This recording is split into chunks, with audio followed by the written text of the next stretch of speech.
Her fingers found the portrait before her mind caught up with what she was seeing. Evelyn Hartwell had survived 20 years of silence, cold floors, and borrowed names. But nothing, not one single thing in her hard and nameless life, had prepared her for this. Her candle shook. Wax burned her knuckles. She didn't feel it. Because the child in that painting had her eyes, her scar, her face, and the nameplate on the gilded frame read, Eleanor Hartwell, beloved daughter, 1865. If this story reaches your heart, subscribe to this channel, follow every part to the end, and drop your city in the comments. I want to see how far Evelyn's story travels. She should not have been in this room. Every servant at Caldwell Estate knew the West Wing was forbidden. Mrs. Croft had made that clear on Evelyn's very first morning 3 years ago in the flat, and final tone the woman used for things she considered self-evident. Fires were dangerous, debts were shameful, and the West Wing was closed. No exceptions, no questions. Evelyn had not asked questions. She had learned over the course of 24 years that questions were a luxury. They required someone willing to answer, and in her experience, the people with answers were rarely interested in sharing them with girls who came from nowhere and owned nothing. So she had kept her head down, done her work, earned her wage small as it was, and sent a portion of it to a widow in Richmond who had shown her kindness once, and spent the rest on thread and candles and the occasional book when she could get one. She had built a life such as it was, narrow and unglamorous, but hers. And she had never gone into the West Wing. Until tonight. The note had appeared under the kitchen door sometime after 9, when the other servants had already gone to bed, and the house had settled into its nighttime quiet. She had been banking the kitchen fire when she spotted it. A folded square of paper slid through so precisely that it sat perfectly flat on the stone floor.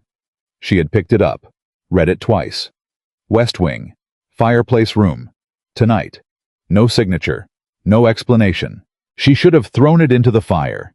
Any sensible woman would have. Instead, she had stood there in the kitchen for a long time, holding that paper, listening to the wind work its way through the estate's old bones, and felt something she couldn't name pulling at the center of her chest. Not curiosity exactly. Older than that. Something that felt uncomfortably like urgency. She lit a fresh candle. She told herself she was only going to look. The West Wing corridor was cold in a different way than the rest of the house, stiller, denser, the kind of cold that settles into a space when it hasn't been disturbed in years. Evelyn moved slowly, holding the candle close, watching the shadows rearrange themselves along the walls. Her footsteps were quiet. She had learned long ago how to move through a house without making noise. It was one of the first things the Mercy Home had taught her, though they hadn't meant it as a lesson. Be invisible. That was the lesson. Take up as little space as possible, and the world will have less reason to notice you. She had been very good at invisible. She passed 3 closed doors before she found the one that was open. Just slightly, an inch, maybe 2, enough to let a ribbon of cold air slip through. She stopped outside it. Her heart was doing something she didn't like, a hard, insistent knocking that she could feel in her teeth. She pressed one hand flat against the door and stood there a moment, listening. Nothing. She pushed it open. The room was large. She could feel that before the candlelight reached the walls, something in the quality of the darkness, the way her breath moved differently in open space. A fireplace along the far wall, cold and unlit. 2 high-backed chairs draped in cloth. A window shuttered against the December night. And above the mantelpiece, she stopped. The candle tilted. Wax ran over her fingers. She didn't feel it, because above the fireplace hung a portrait, and the child in that portrait had gray-blue eyes, a particular gray-blue, not common, the kind people sometimes commented on, and a small pale scar above the left eyebrow, and a face that Evelyn had been looking at in cracked mirrors and still water for 24 years. Her own face, looking back at her from a gilded frame. Her free hand came up without her permission. She felt it rise, felt her fingers reach toward the painted face, and stopped herself 6 inches from the canvas. Stood there, arms suspended, candle burning sideways, and looked. The girl in the portrait was 3, maybe 4 years old, sitting in a wooden chair with her hands folded, wearing a white dress with small pearl buttons at the collar. Her expression was serious. Too serious for a child that age, the kind of serious that came from being asked to sit still and not fidget. Her head was tilted slightly to one side, and the scar. The small pale mark above the left eyebrow shaped faintly like a crescent. The same mark that Evelyn's right index finger could find in the dark, had found 10,000 times without ever knowing the story behind it. Impossible, she breathed, not to the painting, to herself. To the part of herself, still reaching for a rational explanation that faces resembled each other, that coincidences happened, that there was nothing extraordinary here, and finding nothing. The explanation drawer was empty. There was nothing in it but the painting and the eyes and the scar, and a feeling she could not name, low and enormous, like a door opening underground. She was so fixed on the portrait that she didn't hear the footsteps, didn't hear the door push open behind her, didn't register anything at all until a voice came across the room. Low, controlled, carrying the particular authority of a man who had never once needed to raise it, and said, "What in God's name are you doing in here?" Evelyn spun around so fast the candle nearly went out. Nathaniel Caldwell stood in the doorway. She knew him the way all the servants knew him, carefully at a distance, with constant attention to his moods. He was 38 tall, and carried himself like a man who had once been a soldier, and had never fully left it behind. She had seen him maybe a dozen times in 3 years, passing through the main hall with papers under his arm, riding out across the property, before dawn standing at the front steps, giving instructions to Mrs. Croft, in a voice that didn't invite disagreement. He had never once spoken directly to Evelyn. How was speaking to her now? "Sir?" Her voice came out steadier than she felt. "I received a note. Someone put it under the kitchen door. I know I shouldn't be in here, and I'll leave this instant. I only—" "Stop." She stopped. I wasn't looking at her the way she'd expected, not with the cold anger of an employer catching a servant somewhere she didn't belong. I was looking at her face, specifically, fixedly. The way a man looks when he is trying to verify something he is not sure he is actually seeing. The color was leaving his face. She watched it go, not slowly, not gradually, but all at once, like a lamp being turned down. "What is your name?" he said. The question surprised her enough that she answered it straight. "Evelyn Hartwell, sir. I've been in service here 3 years under Mrs. Croft." "Your full name?" "That is my full name. Evelyn Hartwell. It's the name the Mercy Home in Richmond gave me when I arrived. I was 4 years old." She stopped. "I don't remember anything before that." Something moved across his face, a complicated thing compressed and controlled, and moving too fast for her to read. "How old are you?" 24, sir." He went very quiet. 20 years, he said. Not to her, to himself. He stepped into the room, then moving past her toward the fireplace, and she stepped back instinctively to give him space. He stood before the portrait for a long moment. His hands were at his sides. She watched his right hand close into a fist and open again. "This portrait was painted in the spring of 1865, he said. His voice had flattened out. The anger was gone from it, replaced by something she found harder to read. The child in it was 4 years old. Her name was Eleanor Hartwell. She was— He stopped, drew a breath. She was the daughter of Thomas and Clara Hartwell. This was their estate before it came to me.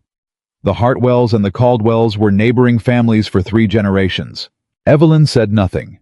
She was watching him the way she watched things she didn't yet understand. Eleanor disappeared in the fall of 1865, he continued. Her parents died of fire, the official record says, and the child was believed to have died with them. The family was gone. The estate was placed in the hands of the property executor, and Eleanor Hartwell was entered into the county records as deceased. He turned and looked at her directly. She was 4 years old. She would be 24 now. The room was very quiet. Evelyn looked at the portrait, at the eyes, at the scar. "You think I'm her," she said. "I don't know what I think," Nathaniel said. "I know what I'm looking at." "Looking at a resemblance," she said carefully. "That's all this is. Faces look alike. It happens. The scar doesn't happen." His voice was flat, not unkind, just certain. "I knew Eleanor Hartwell. I was 18 when she disappeared. She had a scar above her left eyebrow from a fall she took at age 2. She got it running in the garden. He paused. I remember because I was the one who carried her back to the house afterward. Evelyn did not move. I remember her eyes, he said. Gray-blue, unusual shade. And I remember being told over and over again that she was gone. Something shifted in his jaw. I never believed it. Not once in 20 years. I hired investigators. I followed every lead I could find. I hit walls at every turn. He looked at her steadily. And then tonight a maid walks into a forbidden room and stands in front of Evelyn Hartwell's portrait, and I can't tell the difference between them. You can't build a case on a resemblance, Evelyn said. He looked at her sharply. No, you're right, I can't. A pause, brief assessing. You're not what I expected. What did you expect? Fear, he said. Most servants caught somewhere they shouldn't be are afraid. I am afraid, Evelyn said. I'm just not going to let it make me stupid. She met his gaze directly. What do you want from me, Mr. Caldwell? I was quiet for a moment. Then, come with me. There's something I need to show you.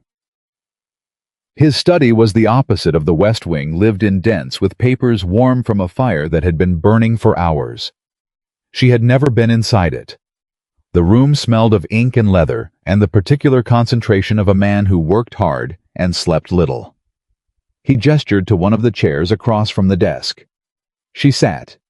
She had not been invited to sit in a chair like this in a room like this since, well, she hadn't. That was the simple answer. Nathaniel went to a cabinet along the far wall, opened it, moved through its contents with the focused efficiency of someone who knew exactly what he was looking for. She watched his hands deliberate, precise, and thought that whatever else he was not a careless man. He turned and set a small wooden box on the desk between them. Opened the lid. Inside, on faded velvet, lay a silver necklace. A bird in flight, a swallow with a tiny blue stone set into the wing. Evelyn's hand moved before she made any decision to move it. She reached out and touched the pendant, just the edge of it, just the swallow's wingtip, and felt something go through her that had no name she knew. Not memory exactly. Something below memory. Something in the body that the mind hadn't catalogued yet. Where did you get this? She said. Her voice came out thin. It belonged to Evelyn Hartwell. Nathaniel sat down across from her. She was wearing it the day her parents died. A servant found it 2 years later in the attic of the Hartwell house, this house. I've kept it here since. Evelyn looked at the necklace, at the small blue stone. I had one like this, she said quietly. When I came to the Mercy home, they took it away from me when I was 7, said jewelry wasn't appropriate for the residence. I cried for a week. She stopped. I didn't understand then why it mattered so much. I just knew that it was the only thing I had that felt like mine. Nathaniel's jaw tightened once, released. That necklace is yours, he said. She looked up. I believe that. His voice was steady. Eddie, I can't prove it yet, but I believe it. Evelyn looked at the swallow on its velvet bed, at the blue stone no bigger than a raindrop. Why? She said. Why does this matter to you so much after 20 years? You were a boy when she disappeared. You didn't owe her anything. Something moved across his face, old and complicated. I made a promise, he said. Standing over Thomas Hartwell's grave. I was 18, and I had just watched a family I respected destroyed overnight, and I didn't know what else to say, so I said I'd find out what happened to his daughter. A pause. I've spent 20 years trying to keep that promise and hitting the same wall every time, because without Eleanor herself, there's nothing to investigate. No one to make a claim. No case. And you think I'm Eleanor, she said. I think, he said carefully, that there is a very significant possibility. Enough to investigate. Enough to warrant finding proof. He looked at her directly. If I'm wrong, you lose nothing. You keep your position here, you have my guarantee of that. But if I'm right, if you're right, Evelyn said, then someone deliberately erased me. Yes. Someone arranged for a 4-year-old child to disappear and let the whole world believe she was dead. Yes. And whoever that someone is, she said slowly, has been benefiting from my absence for 20 years. He didn't look away. The executor of the Hartwell Estate, a man named Charles Whitlock. He controls assets that should have transferred to Eleanor Hartwell on her 21st birthday. If Eleanor is alive and can be proven so, everything he controls disappears. Evelyn finished. Everything. Nathaniel confirmed. Evelyn sat with that for a long moment. The fire crackled. Outside the study windows, the December wind pressed hard against the glass, finding every gap in the old frame, making the particular thin sound of winter looking for a way in. She had spent 24 years learning to take the world as it was, to be practical, to keep her expectations small and her head lower than her pride. Women in her position did not discover secret inheritances. They did not turn out to be lost daughters. That was fiction parlor novel nonsense that the upstairs ladies left on their side tables, and Evelyn had read in stolen quarter hours, knowing better than to want anything she found inside. But the necklace was not fiction, and the scar was not fiction, and the look on Nathaniel Caldwell's face when he first saw her, the color leaving all at once, 20 years of searching, collapsing into a single moment, that was not something a man manufactured. "I don't want to be someone's inheritance," she said. Her voice came out flat and sure. "I don't want pity, and I don't want charity, and I don't want anyone making decisions about my life before I've had a chance to understand what my life actually is." She looked at him hard. "But I want the truth. Whatever it costs, whatever it breaks, I want to know what happened to that little girl." She held his gaze. "Can you work with that?" He looked at her for a long moment. And she had the distinct impression that he was reassessing something, recalibrating. "Yes," he said. "I can work with that. Then we have an arrangement." She stood. "But I'll tell you something, Mr. Caldwell." She reached past him and closed the lid of the wooden box over the necklace. "If this investigation goes anywhere, if we find proof, I am not going to be managed through it. I'm not going to smile and nod and let you and your lawyers sort out my life while I stand in a parlor somewhere looking grateful." Her eyes met his directly. "I grew up making my own decisions with nothing. I'll continue making them with everything.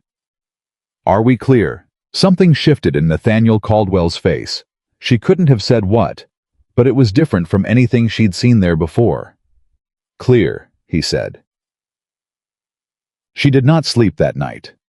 She lay in the narrow servant's bed and stared at the ceiling and thought about a little girl in a white dress with pearl buttons sitting too still in a painted chair, looking out from a gilded frame with eyes the same unusual color as the winter sky. She had spent her entire life believing she was nobody.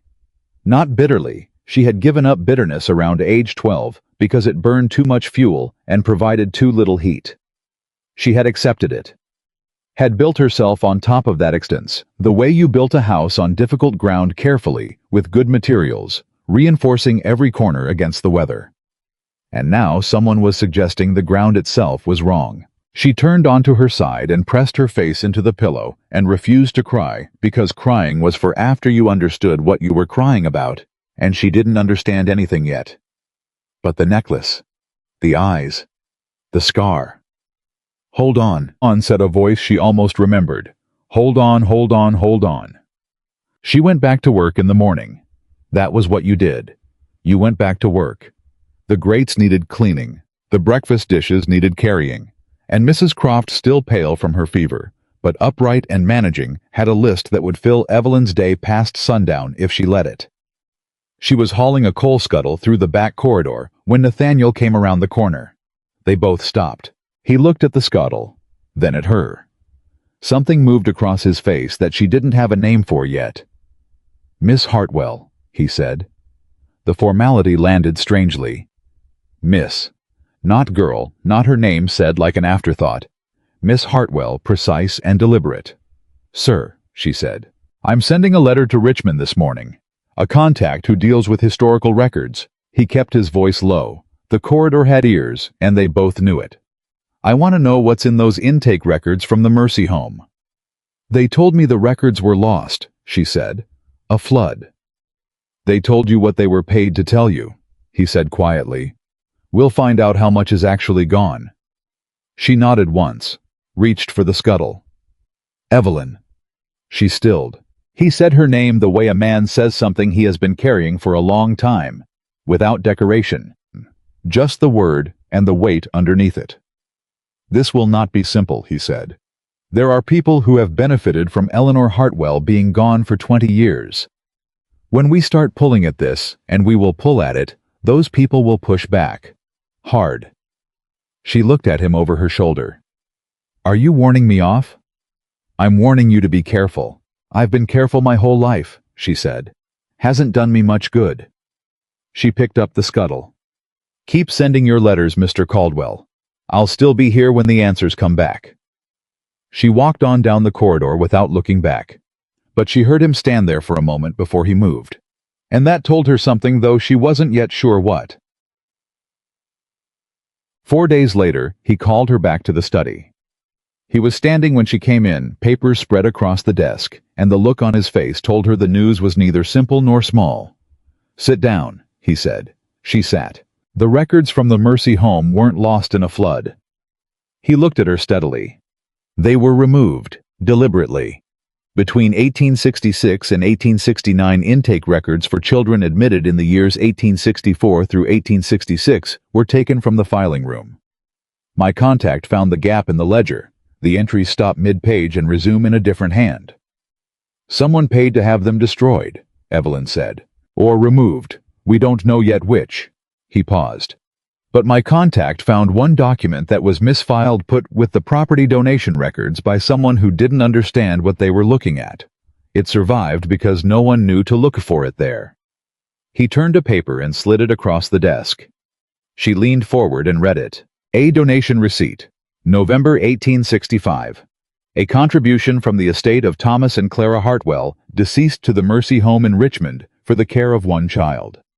The child's name had been written in a different hand than the rest added later. She could see that clearly, the ink slightly different, the pen pressure lighter. Like someone had almost left it off. E. Hartwell. Age 4. Evelyn stared at it for a long time. Her hands were perfectly still in her lap. 24 years of practice. That's not proof, she said. No, Nathaniel agreed. But it's not a coincidence either. He hesitated. There's something else. I rode out to see a man named George this morning, a retired servant who worked at the Hartwell Estate before the fire. He's in his 70s now. He remembered Elinor Hartwell clearly. I asked him about identifying marks. Evelyn looked up slowly. He said she had a birthmark, Nathaniel said. Present since birth, crescent-shaped, left shoulder just below the shoulder blade. The fire crackled between them. Neither of them spoke. Evelyn held herself still for a moment. Then she stood, turned, reached back and pulled her collar aside just enough, just briefly, and turned back around. The look on Nathaniel Caldwell's face was not something she would forget. The color left him the same way it had in the West Wing, all at once, like a tide going out. But this time, something else came up beneath it. Something raw and unguarded that she suspected he had not shown another living soul in a very long time.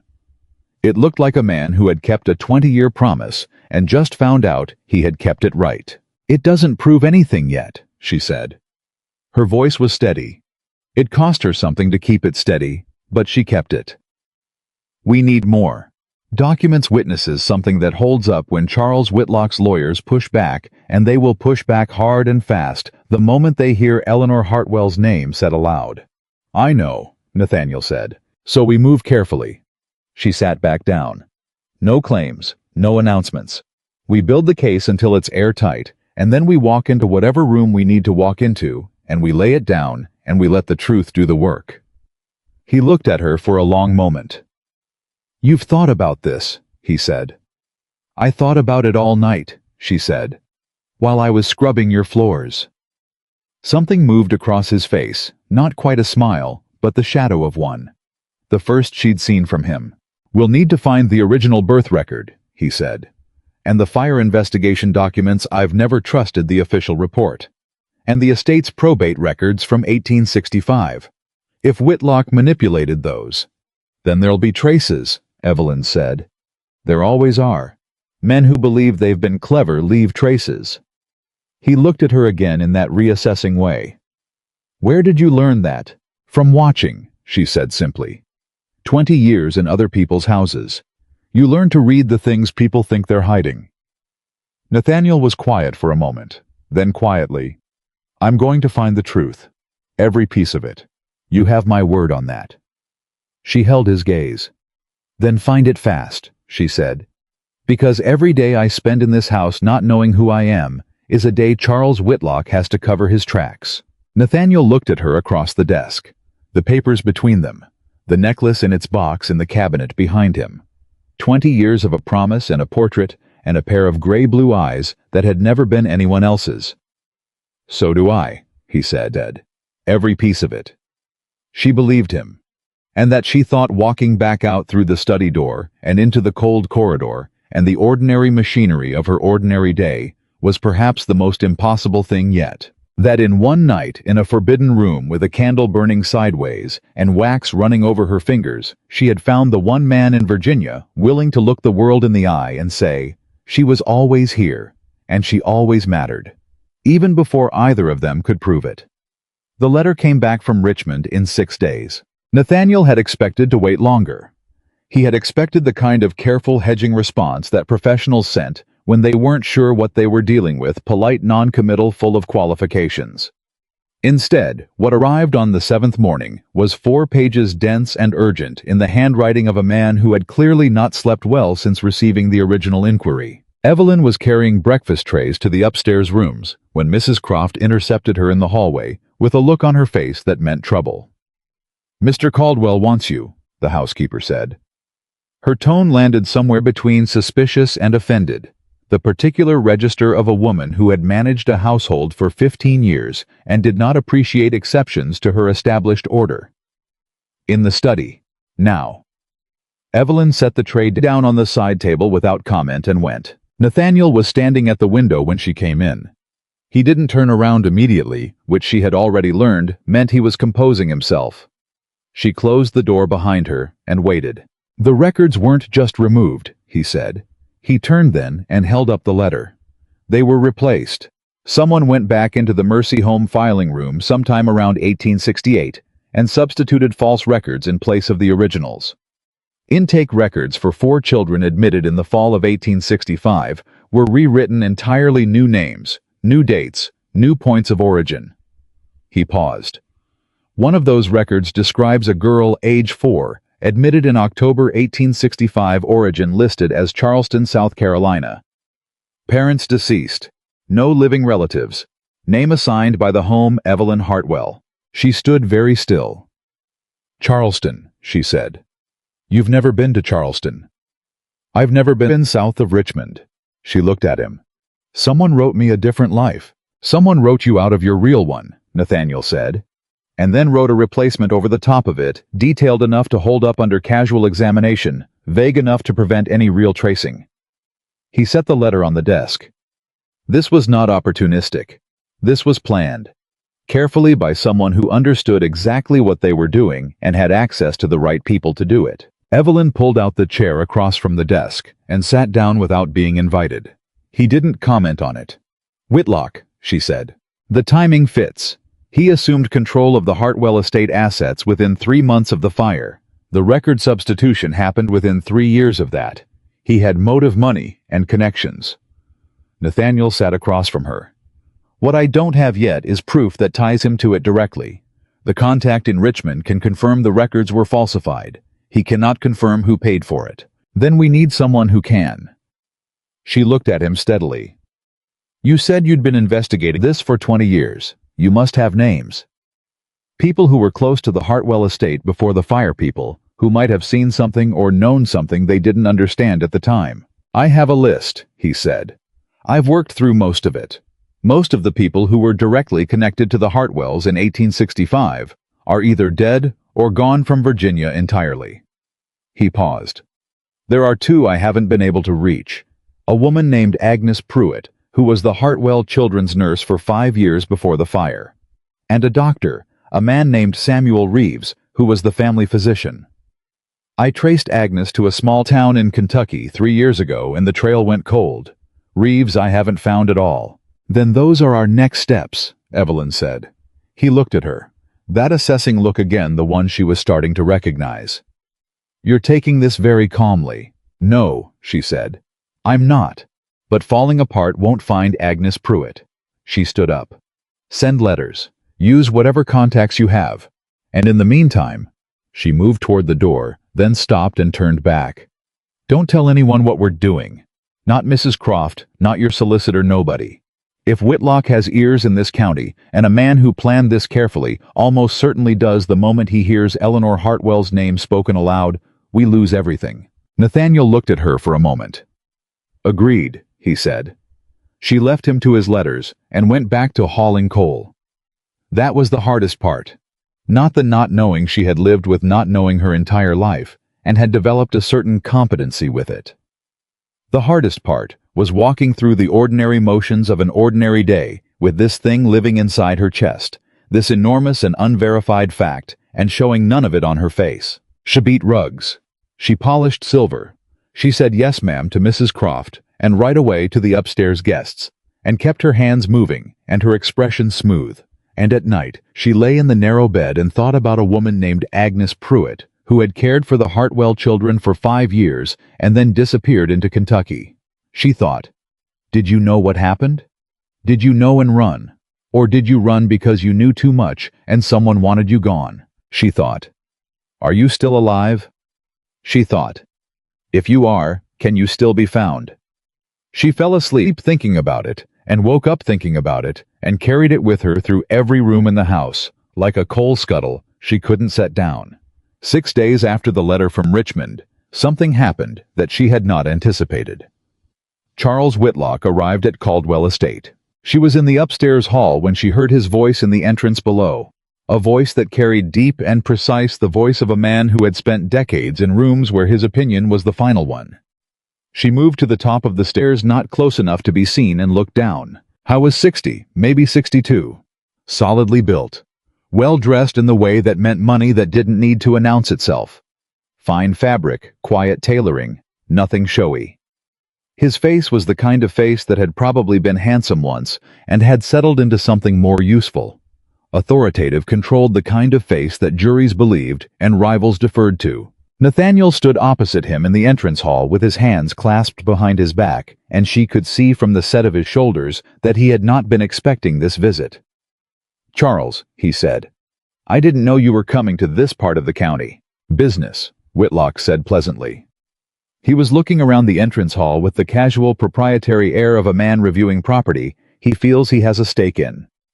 I had matters to attend to in Staunton and thought I'd call in. It's been too long. His eyes moved across the hall, cataloging. You've kept the place up well. It's a fine estate, Nathaniel said. I've had good help. A servant came through the far end of the hall. At that moment, one of the younger girls, Lily, carrying a stack of linens. Whitlock's eyes tracked her without apparent interest, moved on. Then they moved up, to the top of the staircase, to Evelyn. She did not move. She did not look away. She met his eyes with the calm, neutral expression that 24 years of domestic service had made automatic, the face that said, I am, no one particular. I am just passing through, there is nothing to see here. His gaze paused on her for 2 seconds, maybe 3. Then it moved on. She let herself breathe. Nathaniel had not looked up.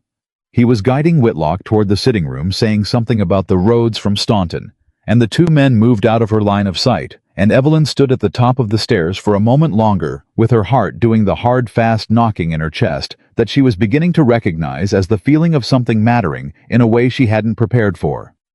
He had looked at her. Just a glance. Casual. The kind of look a man in his position gave to every servant in a house he visited, taking inventory, filing information, moving on. But the thing about being invisible your entire life was that you developed a very finely calibrated sense for when you had actually been seen. And Charles Whitlock, in that 2 or 3 seconds, had seen her. She went back to her work. But that night, she slept even less than usual. Nathaniel found her the next morning before the household was fully awake in the back kitchen where she went to start the fires. He came in without announcement, which was unusual enough that she turned around immediately. He asked about new staff, Nathaniel said without preamble, his voice low. Last night after dinner. Casual worked it into the conversation about estate management. Asked if I'd taken on anyone new in the last year or two. What did you tell him? The truth as far as it goes. That I had a few new servants, that Mrs. Croft manages the staffing, that I don't involve myself in the details. He paused. He asked me specifically about a young woman he'd seen on the stairs. Evelyn kept her hand steady on the fire iron. And I told him you'd been here 3 years, that you were reliable, that there was nothing particularly noteworthy about you. He met her eyes. He accepted that. He left this morning. But he'll be back, she said. Yes, Nathaniel said. He will. She straightened up. He recognized something. Not consciously, maybe, but something in his face when he looked at me. She stopped. Recalibrated. We don't have time to be cautious anymore, Mr. Caldwell. We need to find Agnes Pruitt. He looked at her for a long moment. Then he said, I found her. She stared at him. The letter came yesterday while Whitlock was here. I didn't want to say anything until he was gone. He reached into his coat and produced a folded paper. She's in Harlan County, Kentucky, a small settlement in the eastern part of the state. She's been living under a different name, but the physical description matches, and the approximate age matches, and... He held the letter out. She wrote back. Evelyn took the paper. The handwriting was old, but precise. A woman who had once been educated and had maintained the habit carefully. The letter was brief. Careful in the way that people were careful when they were afraid of what words written down could do to them. I am not certain I am the person you are looking for. But if you are asking what I believe you are asking, then I will say only this. I have carried something for 20 years that I should not have been asked to carry alone. If the child survived, if she is truly alive, then I will tell what I know. I will tell all of it. But I will not put it in a letter. I will only speak it to her face. Evelyn read it twice. Her hands were not entirely steady. She knows, she said. She knows something, Nathaniel agreed. Enough to be afraid of letters. Enough to have been hiding for 20 years. He paused. I need to go to Kentucky. We need to go to Kentucky, Evelyn said. He opened his mouth. Don't, she said. Don't tell me it isn't proper, or it isn't safe, or it isn't done. Agnes Pruitt said she'll only speak to the girl's face. That means I go. And I'm not going alone to a county in Kentucky I've never set foot in, on the word of a woman I've never met. She held his gaze. We go together. We go as something. Employer and employee, if that's what it takes. But we go. Nathaniel looked at her for a long moment. 3 days to arrange it, he said finally. We'll need a cover story for the household. Tell Mrs. Croft you're inspecting property, Evelyn said. Tell her you're taking a household servant to manage the travel arrangements. She'll accept that she thinks I'm unremarkable anyway. Something moved in his expression. That almost smile again. You've thought about this. I think about everything, she said. It's how I've survived. They left 4 mornings later, before the household was properly awake, in a plain carriage with a driver Nathaniel trusted and very little luggage. Evelyn sat across from him and watched Virginia give way to the first long stretches of nothing in particular and tried to make sense of what she was feeling. It was not excitement. She had learned to be suspicious of excitement. It was what you felt before a disappointment fully arrived. It was not fear exactly, though fear was in it somewhere. It was something that had no clean word, the feeling of moving toward something that would change everything, and not being able to stop moving toward it, even if she wanted to, because stopping was no longer an option. She was not Eleanor Hartwell yet. She might never be Eleanor Hartwell in any way that a court of law would recognize. But she was something she had never been before. She was a woman with a question large enough to move for, and that alone felt like more than she had ever had. You're quiet, Nathaniel said. I'm thinking. About, she looked at him across the carriage. About what Agnes Pruitt is going to tell us. About what it means if it's everything we think it is. About what happens to a person when the story of their life turns out to be fiction. She paused. About what I am going to do with myself when this is over, whichever way it goes. He was quiet for a moment. And what have you concluded? That I don't know yet, and that not knowing might have to be enough for right now. She turned to look at the window. What about you, 20 years of looking for this answer? Are you afraid of finding it? He didn't answer immediately. She appreciated that she had come to appreciate his silences, which were the silences of a man who was actually thinking rather than just pausing for effect. I'm afraid, he said finally, of finding it and losing it, of getting close enough to prove the truth and then watching Whitlock's lawyers dismantle it piece by piece. He paused. He has money and connections and 20 years of entrenchment. Even with proof, this will be a fight. I know how to fight, Evelyn said. I know you do, he said quietly. That's the one thing I don't worry about.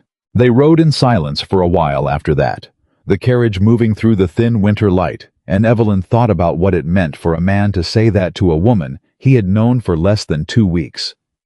Thought about what it meant to have someone look at her. Not with pity, not with calculation, not with the particular speculative assessment she was used to from men in positions of power, and say simply, I don't worry about you. She didn't examine it too closely. She had learned that some things looked at too directly went away. They arrived in Harlan County on the 3rd day. Agnes Pruitt lived at the edge of a small settlement that barely qualified as a town, a general store, a church, a scattering of houses along a dirt road that the recent rains had turned to soup. She had been here 12 years under the name Mary Graves, and the neighbors Nathaniel spoke to described her as quiet, self-sufficient, and generous with her garden's surplus in the summer months. A woman who kept to herself, but was never unkind. A woman, the storekeeper said with a thoughtful frown, who had always seemed like she was waiting for something. The house was small, but well kept. Evelyn knocked. The woman who came to the door was somewhere in her mid-60s, with white hair pulled back simply, and the careful stillness of someone who had been surprised before and had learned not to show it. She looked at Nathaniel first. Then her eyes moved to Evelyn, and Agnes Pruitt's hand came up and pressed flat against her own mouth, and her eyes went bright and wet in a single instant, and she said behind her fingers, in a voice that was barely a sound at all, Sweet, merciful God. Ma'am, Evelyn said. My name is Evelyn Hartwell. I think you might know another name for me. Agnes stepped back from the door without speaking. They followed her inside. She sat them down at a small table and stood across from them and looked at Evelyn for a long time with the expression of someone counting things that match up features proportions, the particular set of a face. And with every count, her breathing changed slightly, became less controlled. You have your mother's mouth, Agnes finally said. And your father's eyes. Lord, those eyes. There was never another set of eyes like Thomas Hartwell's in all of Virginia. She pressed her lips together. I have been waiting for this for 20 years. I had started to believe it would never come. Tell me what happened, Evelyn said. Her voice was steady. She was very, very focused on keeping it steady. I'll tell you everything, Agnes said. All of it. Things I should have spoken aloud 20 years ago and was too frightened to say. She sat down across from them, folded her hands on the table, and drew a long breath. Your father did not die in an accident. Not the way they said. The fire at the main house that was set deliberately. I saw the man who did it. Evelyn did not move. Charles Whitlock had been your father's business partner for 8 years. They had a significant dispute over the management of a lumber contract worth more money than I could imagine. Your father had discovered that Whitlock had been falsifying accounts, taking a portion of the profits and moving them into his own holdings for at least 4 years. Thomas confronted him directly 2 weeks before the fire. Agnes's voice was flat and controlled the voice of someone reciting something memorized through repetition. I know because I was outside the study door when it happened. I heard every word. Thomas told Whitlock he was going to the county solicitor. Whitlock told him he was going to regret that decision. She paused. 2 weeks later, the fire. And the child, Nathaniel said quietly. Eleanor. Agnes looked at Evelyn directly. You were with me that night. You slept in my room sometimes when you had bad dreams, and you were there that night, and when I smelled the smoke, I ran. I didn't think I just ran with you in my arms out the back of the house and into the field. And by the time we were far enough away to be safe, the fire was already through the upper story. Her voice trembled once, then held. I knew who had done it. I was afraid. I was a woman alone with a 4-year-old child whose father had just been murdered by a man with more money and more power than I would ever have in my life. So you ran, Evelyn said. I ran, Agnes said. God forgive me. I ran and I got you to Richmond, and I gave you to the Mercy Home because I thought you would be safer if no one could connect you to the Hartwells. I paid them to keep the record simple. I didn't know. She stopped. Her hands tightened on the table. I didn't know that Whitlock would send someone after the records anyway. I found out years later that he had the files changed. By then you were just gone. Swallowed up somewhere in the system, and I couldn't find you, and I couldn't go to the law because the law in that county was half in Whitlock's pocket. You left me there, Evelyn said. It came out quiet. Quiet and very clear. Agnes flinched as though struck. Yes, she said. I did. I have not had a day in 20 years when I didn't know it. Not one day. Her eyes were wet now. I told myself you were safer. I told myself it was the only way to protect you. And it might have been true, Whitlock might have had you killed if he'd known you survived. But it was also... She stopped. I was afraid. For myself. And I am ashamed of that. I will be ashamed of it until I die. Evelyn sat with that for a long moment. She thought about the Mercy Home in Richmond, about the cold and the bare floors, and learning to make herself invisible. About the necklace they had taken when she was 7, and the week of crying that had embarrassed everyone around her. About 20 years of keeping her head down, and her expectations small, and her heart locked against the particular cruelty of wanting things she could not have. She thought about all the things she had built without knowing what had been taken from her. I need you to testify, she said. Everything you've told me today, I need you to say it in front of a judge. Agnes blinked. I need you to say it on record. All of it. What you heard in the study. What you saw the night of the fire. What you did after. Evelyn held the woman's gaze. I know you're afraid. I understand why. But Charles Whitlock murdered my parents and stole my life, and has been walking free in Virginia for 20 years, and I am not willing to let him continue because one more person is too frightened to speak. The room was very quiet.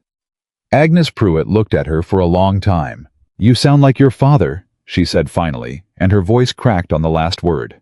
I'll take that as a yes, Evelyn said. Agnes turned to Nathaniel.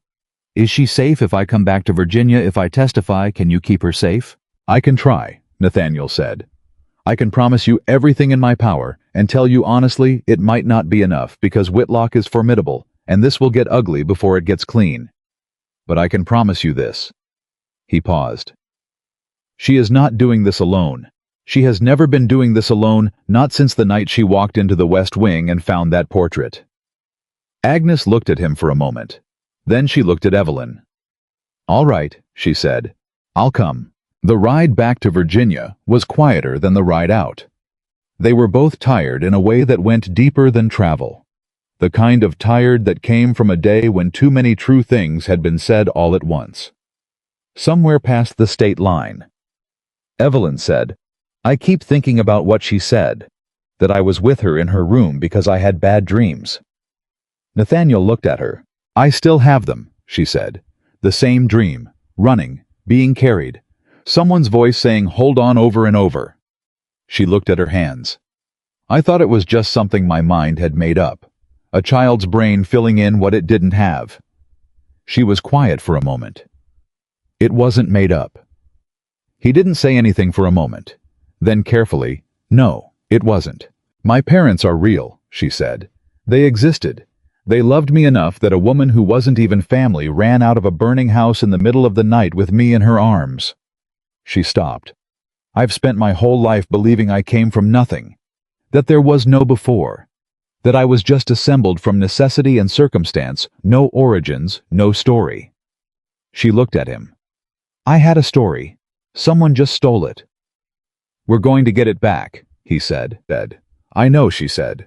I know we are. She turned back to the window, and Nathaniel watched the side of her face, and said nothing more, because there was nothing more to say, and also because saying nothing was sometimes the truest form of understanding he had ever found. By the time they crossed back into Virginia, 3 things had shifted in the architecture of what Evelyn had come to think of as the case. even though she knew it was really her life. Agnes Pruitt had agreed to testify. There was a witness account of Whitlock's threat to her father 2 weeks before the fire. And there was something else. Something Agnes had pressed into Evelyn's hand as they were leaving, a small thing wrapped in a cloth that Agnes had kept for 20 years in a box under her floorboards through 2 moves and 12 years of hiding. A letter, in Thomas Hartwell's handwriting, addressed to the county solicitor, dated 1 week before the fire, detailing in careful and specific terms exactly what Charles Whitlock had stolen, and how and for how long, and what evidence existed to prove it. It had never been sent. Evelyn held it all the way back to the estate through the darkening afternoon and the cold Virginia evening, and did not open it again because she had read it once in Agnes's kitchen, and that had been enough. Her father had known exactly what was coming. He had written it all down anyway. He had believed right up until the end that the truth written down was stronger than the fear of what happened when you told it. She thought, I am his daughter. She thought, I will prove it. And somewhere behind them in the distance, they had already covered. Charles Whitlock was eating a fine dinner in a fine house built on a theft that was 20 years old, and he did not yet know that the thing he had buried had found its own way out of the ground. But he would. Very soon now he would. The unsent letter changed everything. Nathaniel read it twice in his study, standing without sitting down.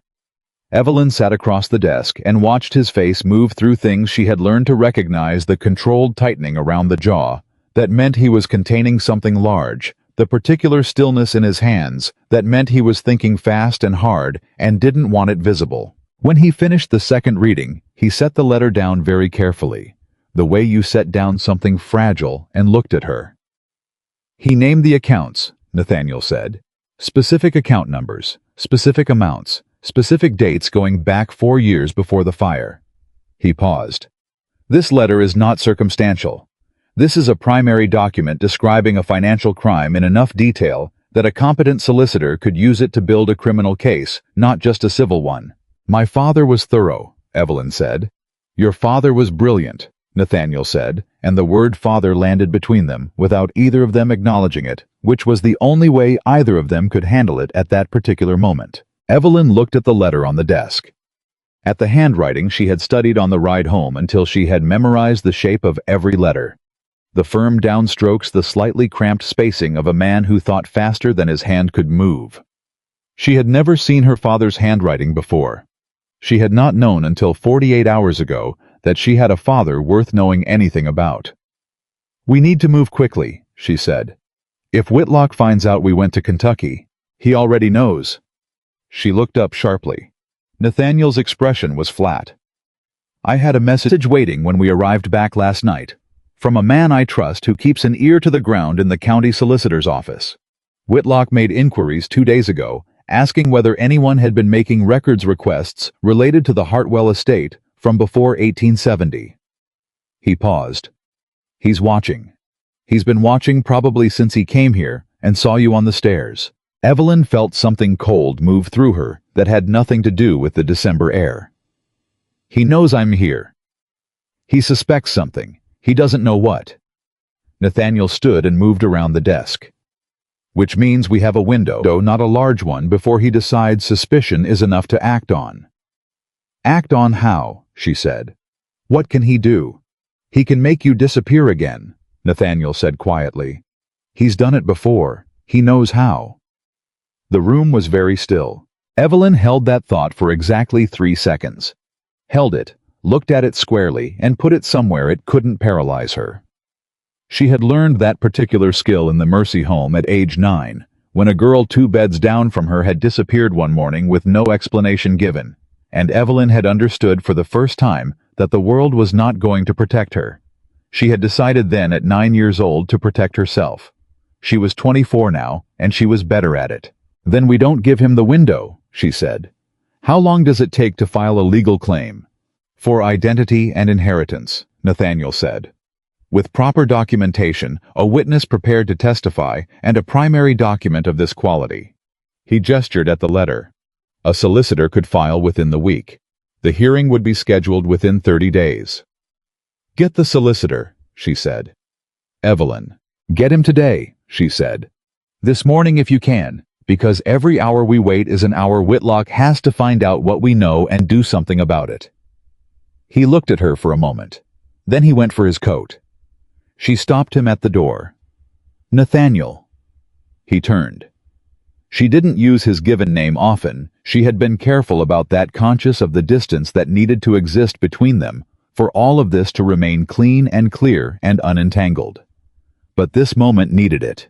Be careful who you trust at the solicitor's office, she said. You said Whitlock has influence there. I know a man outside the county, he said. James Aldrich. He's in Charlottesville. He's the only solicitor in Virginia I'm certain Whitlock hasn't reached. A pause. I'll ride there myself. She nodded. He left. And Evelyn went back to work because the fires still needed banking and the breakfast dishes still needed clearing. And Mrs. Croft was already giving her looks that said the woman had noticed something she couldn't yet name, and the best defense against that was absolute unremarkable normality. She carried coal. She polished silver. She said yes ma'am 11 times before noon. And she thought about Charles Whitlock making inquiries at the solicitor's office, and felt the clock ticking under everything like a second heartbeat she hadn't asked for. Nathaniel returned from Charlottesville the following evening. James Aldrich came with him, a compact, precise man in his 50s, with sharp eyes and the particular economy of movement that distinguished lawyers who had spent their careers in serious courtrooms from those who had spent them in comfortable offices. He shook Evelyn's hand when they were introduced, which she had not expected, and held it a moment longer than necessary while he looked at her face. You have the letter, he said. Yes. The witness. She's traveling from Kentucky. She should arrive within the week. He nodded slowly. And the physical identifiers. The birthmark, the scar. Both present, Nathaniel said. Aldrich sat down and opened his case and removed a notepad. Tell me everything, he said to Evelyn. From the beginning. Leave nothing out no matter how small it seems. She told him. It took 2 hours. Aldrich asked questions the way a careful doctor examined a wound, probing precise, no reaction visible, regardless of what he found. Every response designed to draw out more information rather than offer any. He was particularly interested in the unsent letter. He read it 3 times slowly, making notes. The account numbers are specific enough to subpoena bank records, he said finally. If those accounts existed, if the transfers recorded here can be matched to corresponding deposits in Whitlock's holdings, the financial crime alone is prosecutable regardless of the identity question. He looked at Evelyn. The identity question is more complex. We have physical identifiers. We have a witness who placed you with the Hartwell child the night of the fire. We have the falsified intake records, which demonstrate deliberate concealment. We have the donation receipt naming E. Hartwell. He paused. What we don't have is a birth record. The Hartwell's family Bible, Nathaniel said. Aldrich looked at him. Families of that class and period recorded births in the family Bible, Nathaniel said. Thomas Hartwell's Bible. It would have Eleanor's birth date, her given name, her parents' names. If it survived the fire. Where would it be? Evelyn said. If Whitlock cleared the estate, Nathaniel said slowly. A small house the Hartwells used in the summer months about 12 miles from the main estate. It wasn't mentioned in the fire reports because it wasn't involved. It passed into Whitlock's management along with the rest of the assets, but as far as I know, it's been sitting empty for 20 years. He looked at Evelyn. If Thomas Hartwell kept anything there, then Whitlock might not have thought to clear it, she said. It's a long chance, Aldrich said. It's the only chance we have at a birth record, Evelyn said. And without it, how solid is our case? Aldrich was honest, which she appreciated. Solid enough to file, not solid enough to guarantee a ruling. A judge looking at what we have might find reasonable doubt in the identity claim. The physical identifiers are compelling but not definitive without corroborating documentation. A birth record would make it definitive. Evelyn looked at Nathaniel. He looked back at her. Tomorrow morning, she said. The summer property, he agreed. Aldrich looked between them. I'll file the preliminary claim today to establish the record and start the clock. That gives you some legal protection. Once a claim is filed, any action Whitlock takes against the claimant becomes legally actionable. He paused. It also tells him we're coming. He already knows something's coming, Evelyn said. Filing just means we've committed, and so has he. Aldrich filed the claim that afternoon. By the following morning, Charles Whitlock knew. Evelyn was in the back kitchen when Mrs. Croft came in at 7, with the look on her face that meant the earth had shifted underfoot and she was still calculating the angle. The housekeeper stopped in the doorway, looked at Evelyn with an expression she couldn't entirely read and said, "Mr. Whitlock is here." Evelyn set down the kettle. "He arrived an hour ago," Mrs. Croft continued. "He's in the main sitting room with Mr. Caldwell. He's—" She stopped. The housekeeper was not a woman given to incomplete sentences. "He's not pleased." "No," Evelyn said. "I don't imagine he is." She picked up the kettle and continued making tea as though this were any other morning, and she felt Mrs. Croft watching her with the particular attention of a woman who was revising everything she thought she knew about who she was standing in front of. She heard Whitlock's voice from the sitting room. Raised, which she suspected was unusual for him, a man who had spent 60 years getting what he wanted through controlled precision, not through volume. The words weren't entirely clear through the walls, but the tone was. The tone was the sound of a man who had believed something was buried and had just been told it was not. Nathaniel's voice responding was quiet. She couldn't hear the words at all, but she knew that particular quietness. It was the tone of a man who had been waiting 20 years for this exact conversation. She finished making the tea. She put it on a tray. She carried it to the sitting room door, knocked twice, and went in. Whitlock was on his feet. Nathaniel was seated, which meant he had made a choice about how to hold this confrontation, and had decided that stillness was his weapon today. The two men stopped speaking when she entered. She set the tray on the side table, straightened up, and looked directly at Charles Whitlock. He was looking at her the way he had looked at her on the stairs, but this time without the casual overlay. This time it was direct and focused, and she could see him working through it in real time, overlaying what he remembered against what he had been told that morning by a solicitor's runner. A claim filed. Identity dispute. Hartwell Estate. She watched him put it together. She watched the moment he was certain. His expression didn't collapse. She gave him credit for that. Whatever he was not a man who lost his composure easily. What happened instead was subtler, a closing, a pulling inward, like a house shuttering its windows. His eyes went flat and professional. "You might as well stay," he said to her. His voice had recovered completely. "Since we're apparently all engaged in the same conversation." "Thank you, sir," Evelyn said, and sat down. Nathaniel looked at her once briefly, and she could see in that look both approval and concern, which was about where she expected him to be. "This claim is fraudulent," Whitlock said, taking his own seat, crossing one leg over the other with precise calm. "I don't know what Caldwell has told you or what you believe, but Eleanor Hartwell is dead. She died in 1865. The county records confirm it. The probate was settled decades ago." "The county records were falsified," Evelyn said. A pause. "That's a serious allegation."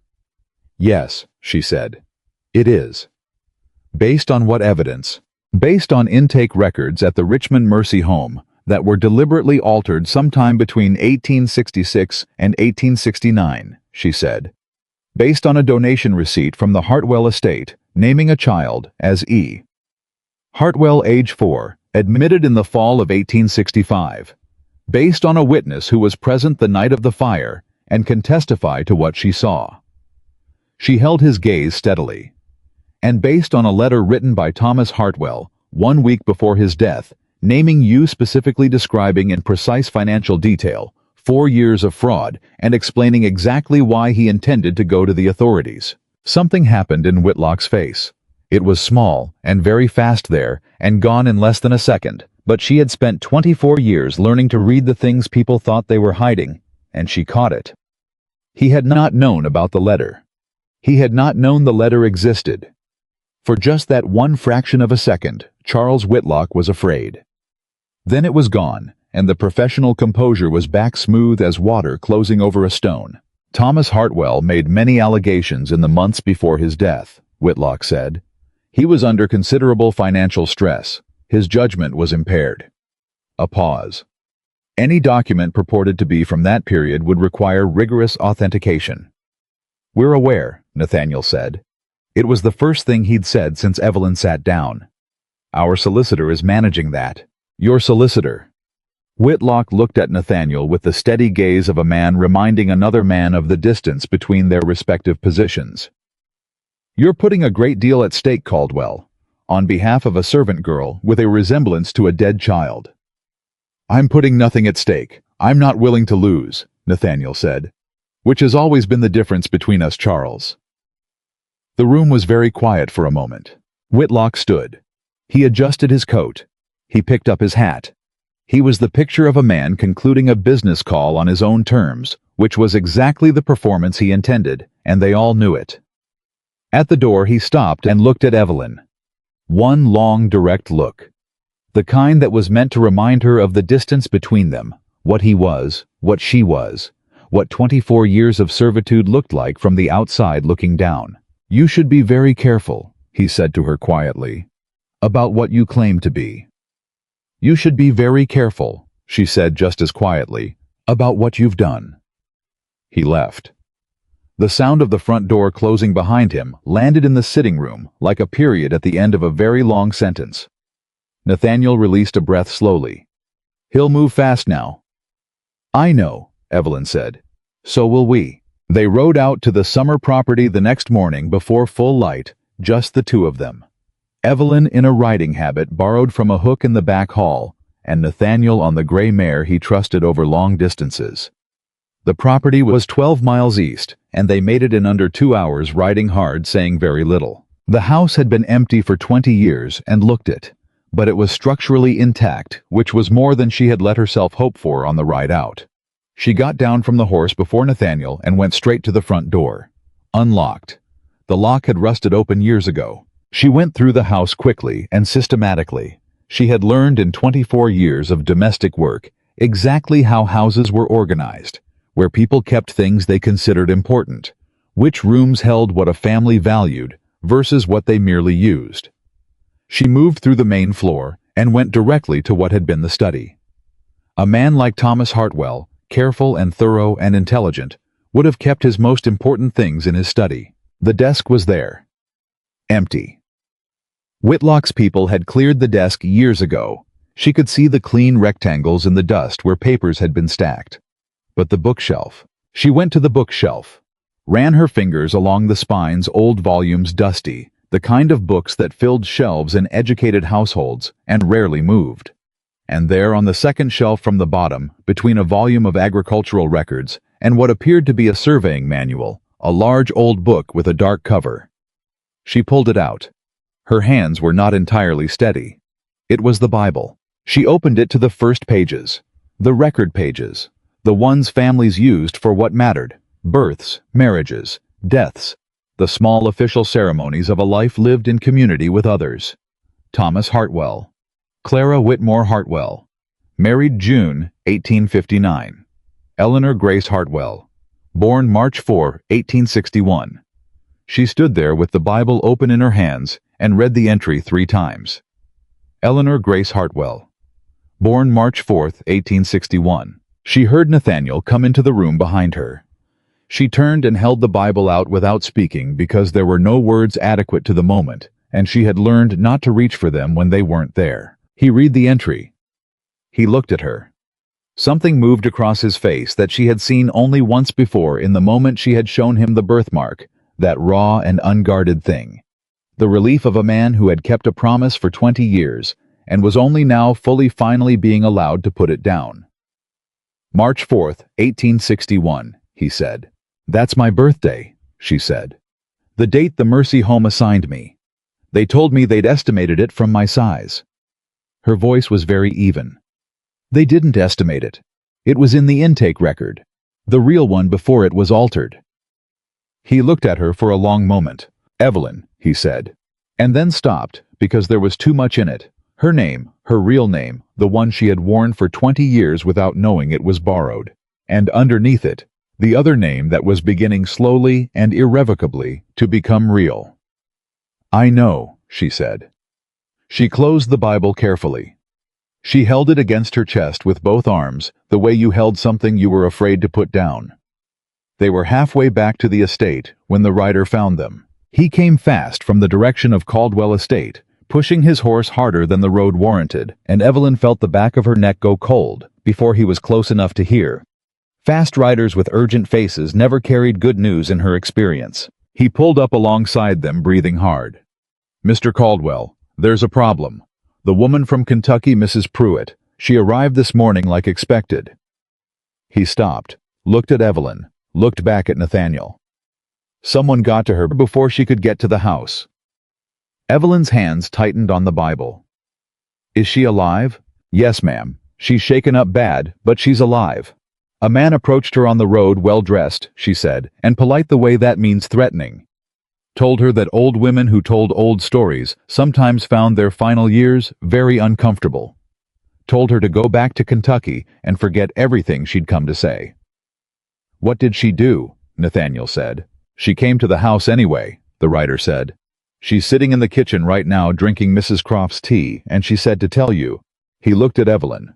"She said to tell you she didn't run once before when she should have stayed, and she's not running twice." Evelyn felt something move through her chest that was too large and too complicated to name. She thought about a woman in her 60s who had been carrying 20 years of guilt through 2 moves and 12 years of hiding, who had been threatened on a road by a man sent by the most powerful figure in the county and had walked forward anyway.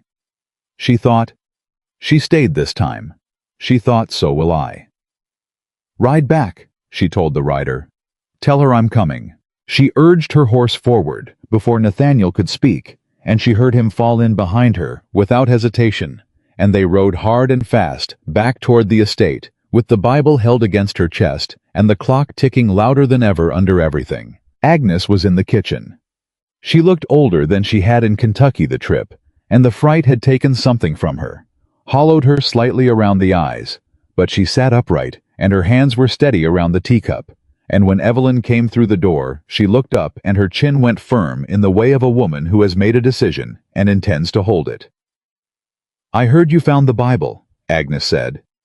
Evelyn sat down across from her. "How did you know about the Bible?" "Your father showed it to me once. He was very proud of that entry." Agnes looked at the in Evelyn's hands. "He used to say that a name written in a family Bible was more permanent than anything a court could produce, that it was the realest record there was because it was written in love rather than law." She stopped. "He was a good man. He deserved better than what he got." "He's going to get better than what he got," Evelyn said. "When this is over." Agnes looked at her for a long time. "They sent someone to frighten me," she said. "I know." It almost worked. Agnes set down the teacup. "I want you to know that it almost worked because I'm an old woman, and I've been frightened before, and I know what it costs. But then I thought—" She stopped. Her voice tightened. "I thought about you. About a 4-year-old child I put in the arms of strangers and then couldn't find again for 20 years. And I thought that if I turned around, that child would never—" She pressed her lips together. "You would never know that your parents loved you. You would never know that you were wanted. And Charles Whitlock would go on living in comfort that he bought with their lives." She looked at Evelyn directly. "I couldn't do it. I'm sorry it took me 20 years to find the courage, but I'm here now." Evelyn reached across the table and put her hand over Agnes's. She didn't say anything. There wasn't anything to say that the gesture didn't say better. "The hearing is in 18 days, Nathaniel said from the doorway. He had followed her in quietly, was standing at the edge of the room. "Aldrich confirmed it this morning. Judge Harmon Circuit Court. He's a good judge, fair, not easily pressured." He paused. "Whitlock's lawyers filed a motion to dismiss 2 hours ago. Harmon denied it." Evelyn looked up. "He denied it," Nathaniel said again, and there was something in his voice that was careful and contained, but not quite able to contain itself entirely. "He said the evidence was sufficient to warrant a full hearing, which means we have 18 days to prepare," Evelyn said. "And Whitlock has 18 days to try to stop us," Agnes said. "Let him try," Evelyn said. She said it quietly, without heat, the way you said something when you had stopped being afraid of it. Agnes looked at her. And something in the older woman's face shifted, moved through grief and guilt, and 20 years of carrying something too heavy, and arrived at something else. Something that looked quietly and carefully like pride. "Eleanor Grace Hartwell," Agnes said softly. "Your mother named you that because she said Grace was the most undervalued thing in the world. That it meant surviving what should have broken you and remaining kind anyway." The kitchen was very still. Evelyn looked down at the Bible in her hands, at the entry in her father's handwriting, at the date that had always been hers, even when she hadn't known it. 18 days, she said. She set the Bible on the table between them like an object of record, like evidence, like a fact that no one was going to take from her again. "Let's get to work." The 18 days did not pass slowly. They passed the way. Water passed over rock fast and constant, and wearing everything down in the process. And when they were over, you could see the mark left behind, but you couldn't always say exactly when the mark had been made. Aldrich came to the estate every other day. He sat across from Evelyn at the study desk with his notepad and his precise questions, and walked her through the case piece by piece the way a man checks a bridge before he trusts his weight to it. She answered everything. She volunteered what he didn't think to ask. She had discovered in herself in these 18 days a capacity for this kind of work that surprised her, the focused, methodical assembly of truth into something a court could hold. "You'd have made a fine lawyer," Aldrich told her on the 5th day, and she could tell he meant it as a compliment, and also that he was slightly unsettled by it, because women did not become lawyers in 1885. Virginia, and the distance between that fact and the woman sitting across from him was creating a kind of cognitive friction he hadn't anticipated. "I know," she said, and went back to reviewing the bank subpoena documents. Agnes was preparing her testimony in the sitting room with a quiet, methodical determination that Evelyn had come to deeply respect. The older woman worked through what she remembered, the way you worked through grief. Not all at once, not in a rush, but piece by piece, giving each memory its proper weight before moving to the next. She cried twice during those 18 days, once when she described the sound of Evelyn's mother calling her daughter's name on the night she had carried Evelyn away from the fire, and once when she remembered the specific weight of a 4-year-old child against her shoulder in the dark. Both times she wiped her face, straightened her back, and kept going. Nathaniel managed the logistics, the bank subpoenas, the correspondence with Aldrich, the quiet conversations with the 2 other witnesses they had located in the final days before the hearing. Former Hartwell employees who remembered enough of 1865 to corroborate Agnes's account of Whitlock's threat to Thomas Hartwell. He did all of this with the focused efficiency she had come to rely on, and he did it without once making her feel like it was being done for her rather than with her. That distinction mattered more than she would have expected. What she had not anticipated, what no amount of practical focus could entirely insulate her against, was what happened in the spaces between the work. It happened at odd moments. She would be reviewing a document, and her eyes would catch the entry in the family Bible sitting on the corner of the desk where she had placed it on the first day and hadn't moved it since, and something would move through her that had no productive outlet. She would be talking to Agnes about the night of the fire, and suddenly find herself thinking about a 4-year-old child who had woken up in a strange place with strange people and been told in the indirect and institutionalized way that charity homes communicated hard truths, that she was on her own now. She had been on her own since she was 4 years old. She had done an extraordinary amount with that. But the grief of it, the particular grief of understanding for the first time and fully what had been taken, arrived in those unguarded moments with a force that surprised her every time, because she had thought she had already accounted for it, and she kept finding new rooms in it she hadn't known were there. On the 9th day, she was in the study alone, when Nathaniel came in and found her sitting very still at the desk, with the family Bible open in her hands and her eyes on the window. He didn't say anything. He sat down across from her. That was all. After a moment, she said without turning from the window, "I keep thinking about what it would have been like to grow up here, to know my name from the beginning." She stopped. "It's not useful. I know it's not useful. It doesn't have to be useful," he said. She looked at him then. "You're allowed to grieve it," he said quietly. "What was taken from you? It doesn't make you weak, and it doesn't slow down the case. It just means you're human." She looked at him for a long moment. "You've never talked about your own losses," she said. "And you have them. I can see that." Something moved in his face. "My wife died," he said. 7 years ago. She was ill for 2 years before that." He paused. I was not present for it the way I should have been. I threw myself into the estate, into work, into everything that required my attention, except the thing that required it most." He stopped. "I have not forgiven myself for that. I don't know that I should." The study was very quiet. "Is that why you kept looking for Eleanor Hartwell?" Evelyn said. After everything else had stopped making sense. He was quiet for a moment. "Probably," he said. "It was a promise I could keep. A way to be—" He stopped, started again. "A way to be the man I should have been in other circumstances." "You are that man," she said. He looked at her. "I'm not saying it to be kind," she said. "I'm saying it because I've watched you for 18 days and it's accurate." She held his gaze. "You're a good man, Nathaniel. You were probably a good man before too, in all the ways that mattered. You were just too busy punishing yourself to see it." Something shifted in his expression. Not quite undone. He was too controlled for that, but something in the architecture of it changed. Something that had been braced for a long time released a fraction.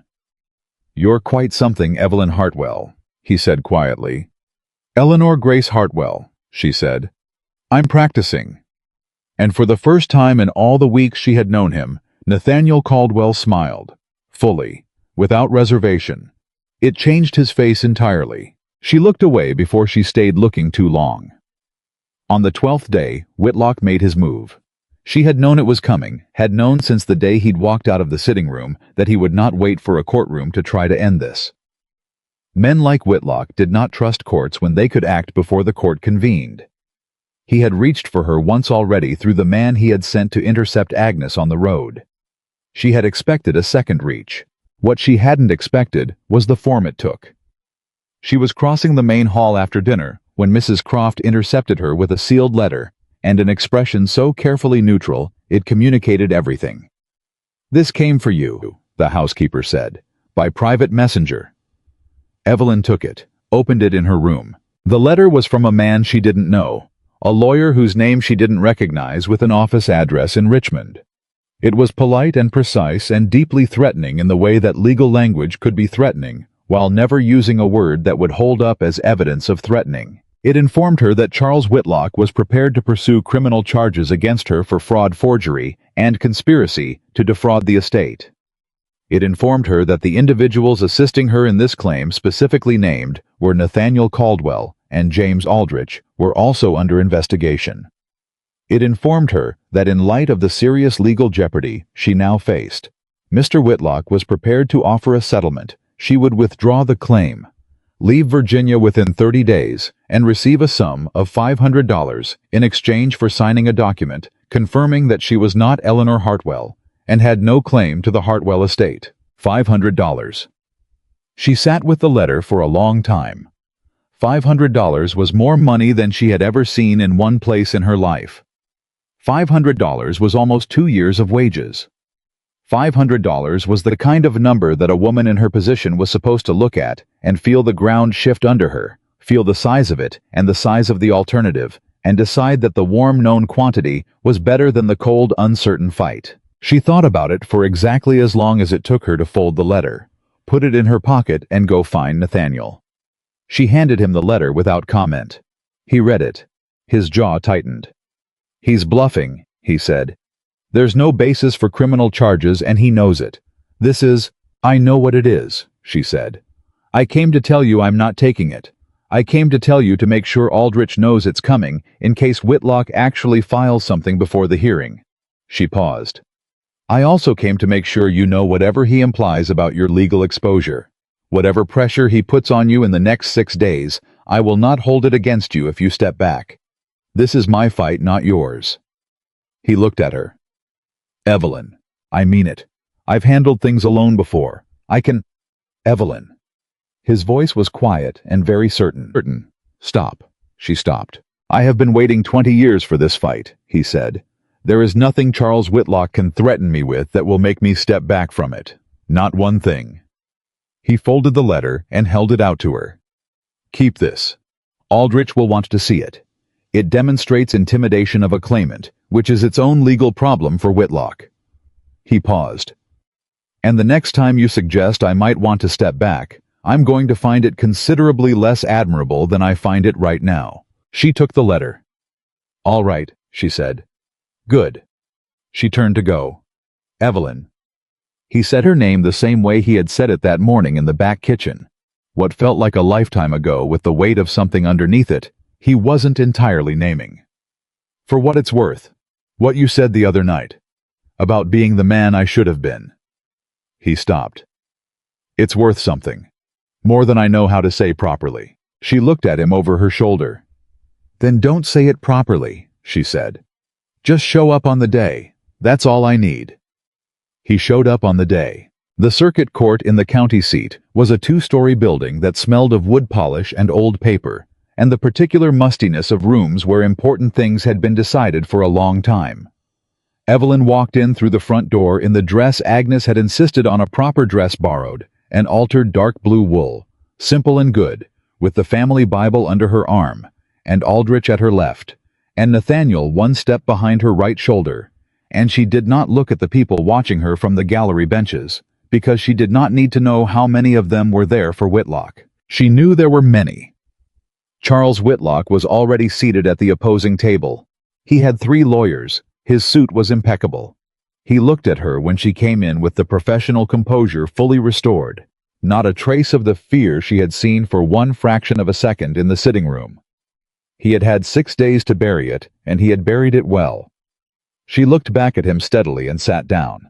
Judge Harmon was 65, gray-haired, and had the face of a man who had heard every variety of human dishonesty and maintained his opinion of the species despite all of it.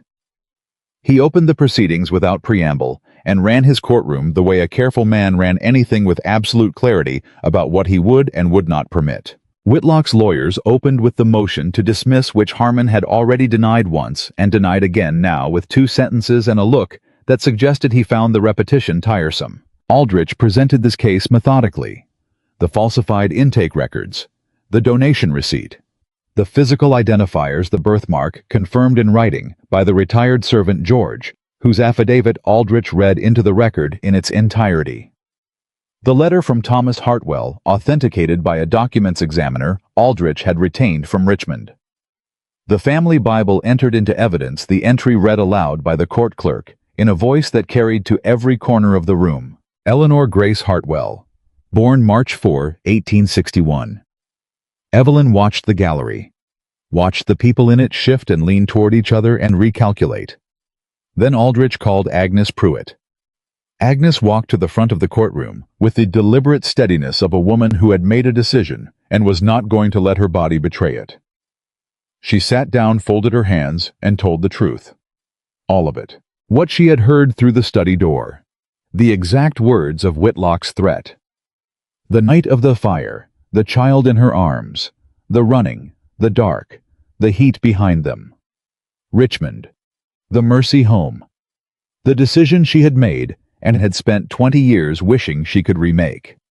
She said all of it without flinching and without ornament. In the flat, careful voice of a woman giving testimony she had been rehearsing in her own conscience for 2 decades. Whitlock's lead lawyer cross-examined her for 40 minutes. He was skilled, and he was thorough, and he attacked every point he could find. Purchase on her memory, her motive, her 20 years of silence. The gap in her account that she had not witnessed the fire being set, only Whitlock's prior threat. Agnes held. Every question she answered directly. Every attempt to rattle her she absorbed without visible effect. When the lawyer implied that she had fabricated the account to assist a claimant she had already decided to support, she looked at him with the expression of a woman who had nothing left to protect except the truth. "I spent 20 years being afraid of Charles Whitlock," she said. "I am not afraid of him anymore, and I am not afraid of you. I know what I heard. I know what I saw. And I know what I did after, and I have lived with the shame of it every day.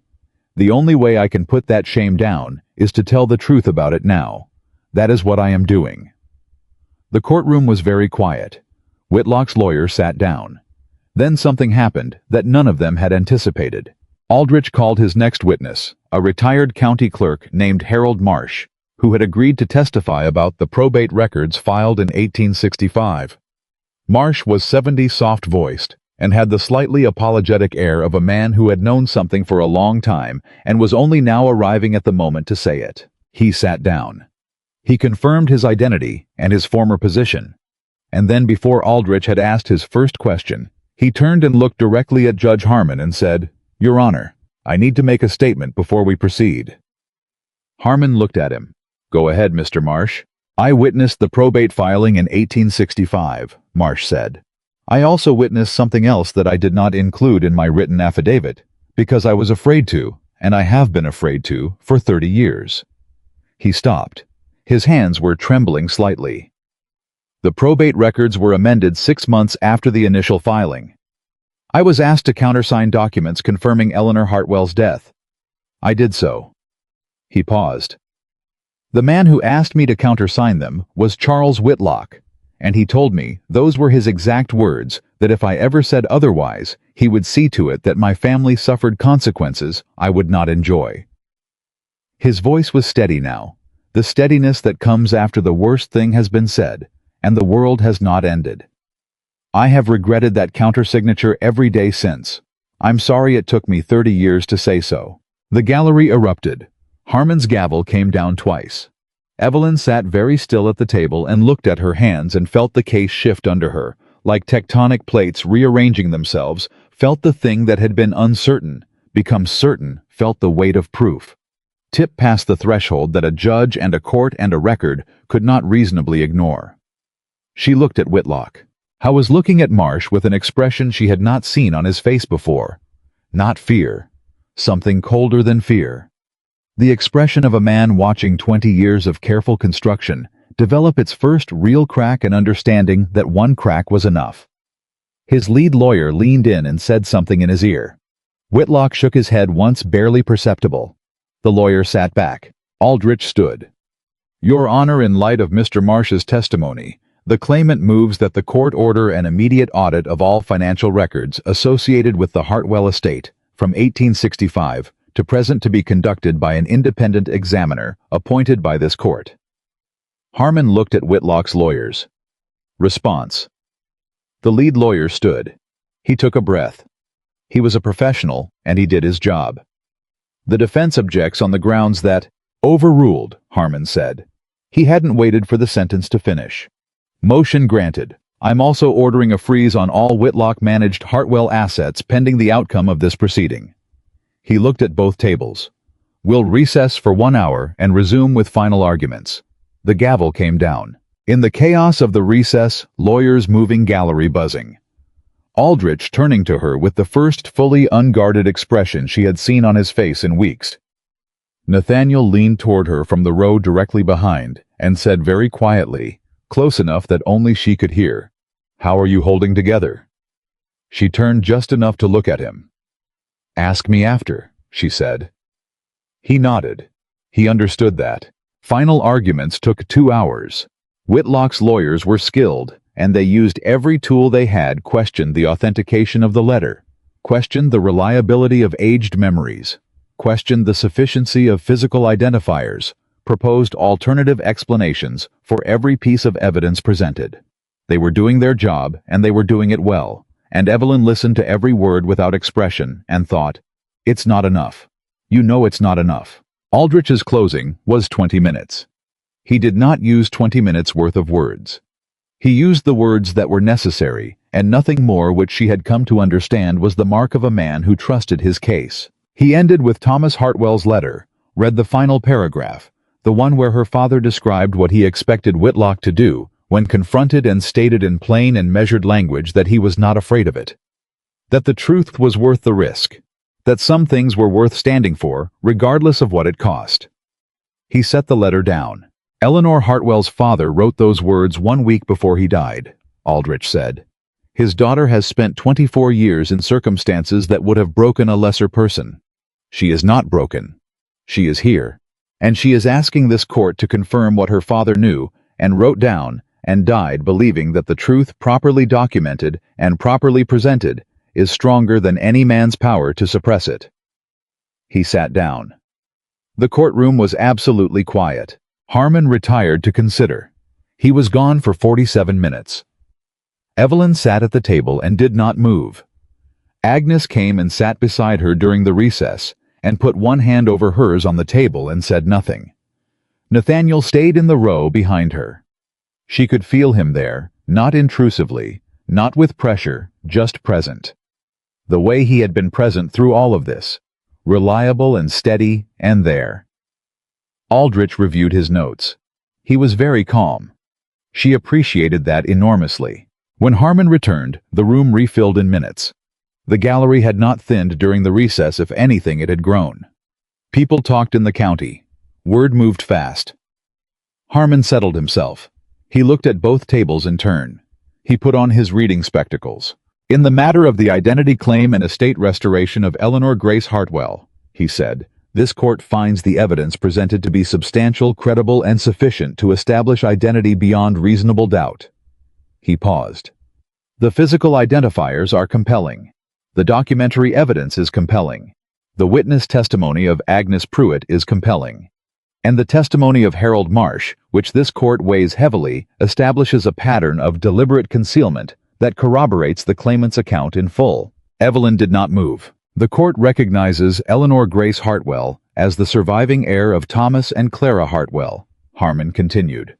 The court orders the immediate transfer of all Hartwell Estate assets currently under Whitlock management to the claimant's legal control pending the financial audit ordered this morning. The court further refers the matter of Harold Marsh's testimony to the county prosecutor for review of potential criminal charges. He looked over his spectacles at Whitlock. Mr. Whitlock, I strongly advise you to make yourself available for that review. The gavel came down once. The gallery broke into noise. Evelyn sat in the middle of it and heard it as though from a distance. A rushing sound like water, like the world rearranging itself around a new fact. She felt Agnes's hand tighten over hers. She felt Aldrich say something she didn't immediately catch. She felt Nathaniel's hand come briefly to her shoulder from behind, just for a moment, just a touch, and then lift away. She turned. Whitlock was leaving. He moved through the gallery without looking at her. His lawyers close around him, his face entirely controlled.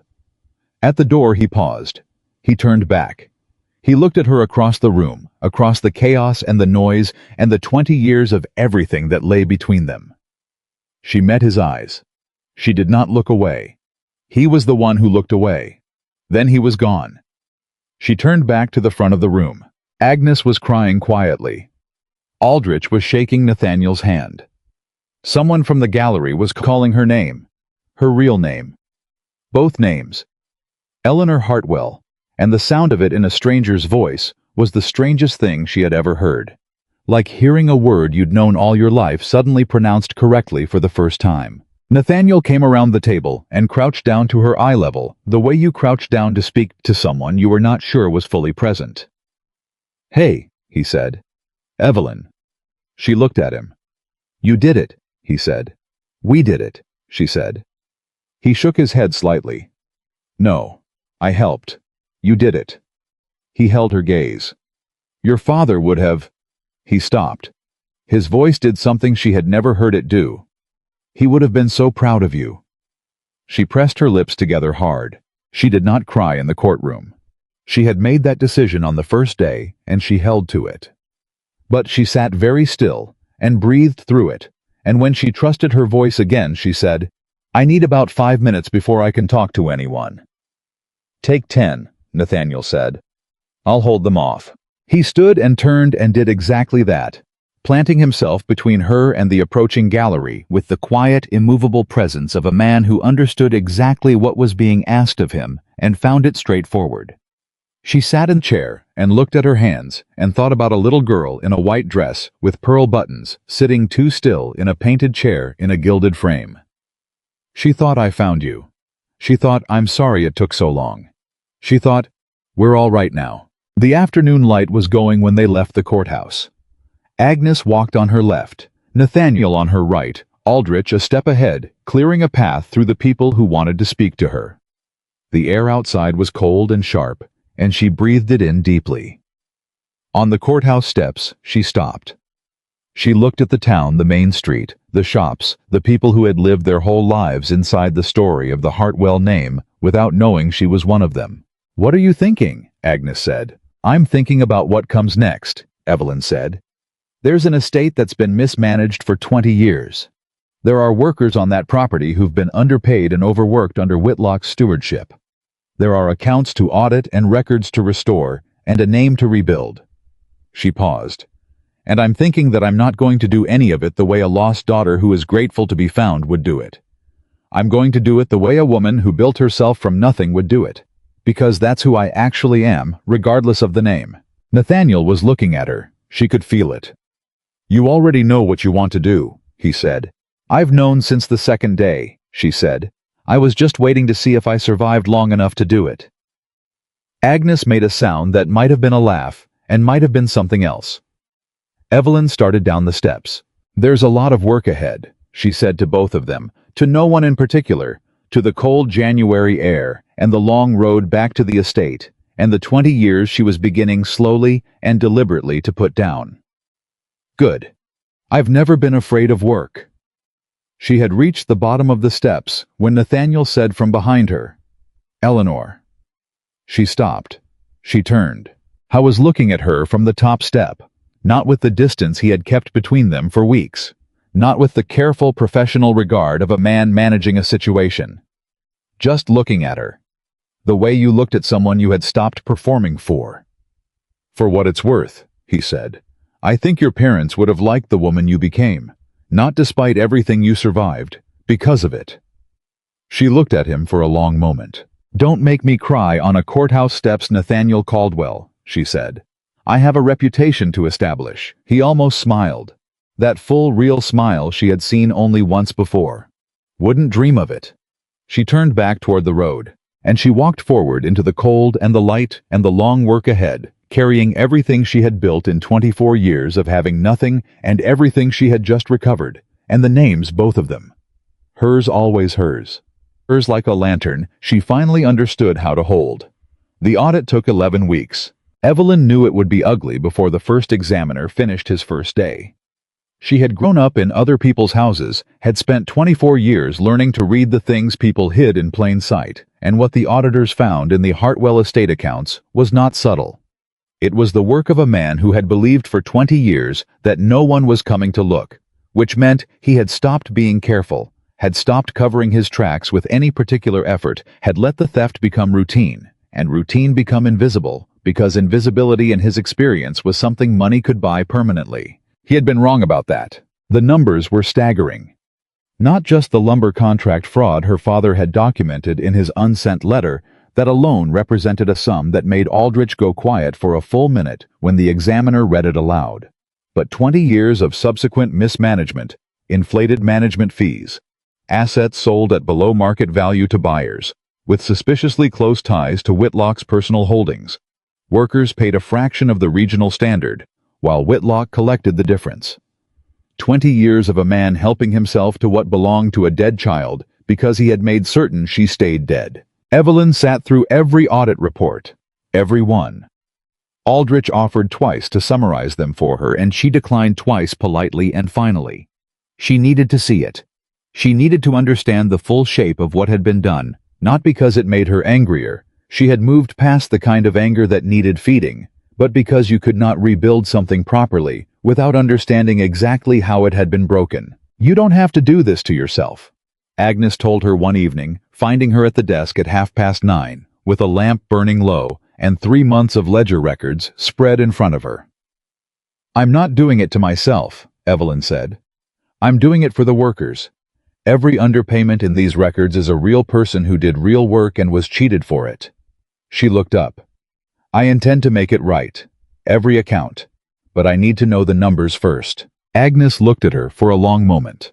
Then she sat down across the desk and picked up the nearest ledger.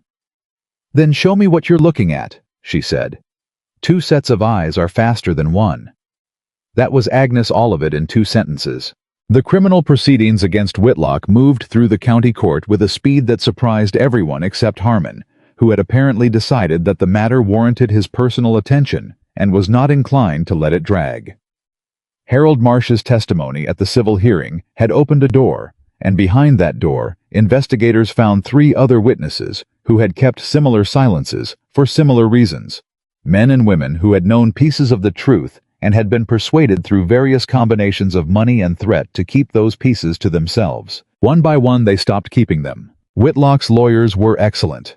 They were expensive and experienced, and they fought for every inch, and there were days when Aldrich called Evelyn with updates that sounded more like setbacks than progress, and she listened carefully and asked precise questions and ended the calls without catastrophizing, which she had discovered was its own form of strength, the ability to hold bad news without letting it become a story about how everything was going to collapse. On the 43rd day of the criminal proceedings, Charles Whitlock's lead lawyer filed a motion requesting a continuance. Harmon denied it. On the 51st day, a second lawyer, Whitlock had retained, abruptly withdrew from the case without public explanation. Aldrich called Evelyn within the hour. "He's losing his team," Aldrich said, and she could hear in his voice something he was working to keep professional. When lawyers start stepping back, it means they've seen the internal documents, and they don't want to be standing next to what's coming. "How long?" Evelyn said. "Weeks," Aldrich said. "Not months."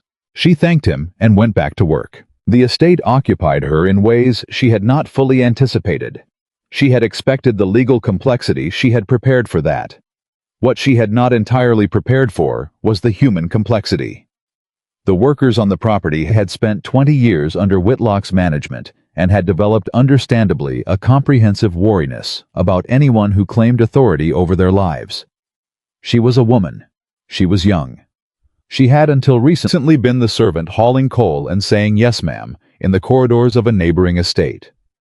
The calculation of whether to trust her was not a simple one for people whose trust had been systematically abused, and she did not expect it to be. She did not make speeches. She did not call meetings and deliver promises. What she did was show up every morning to the main property and work alongside whoever would let her work alongside them. She learned the fields, the timber operations, the supply chains, the contracts. She asked questions and listened to the answers without performing surprise or superiority.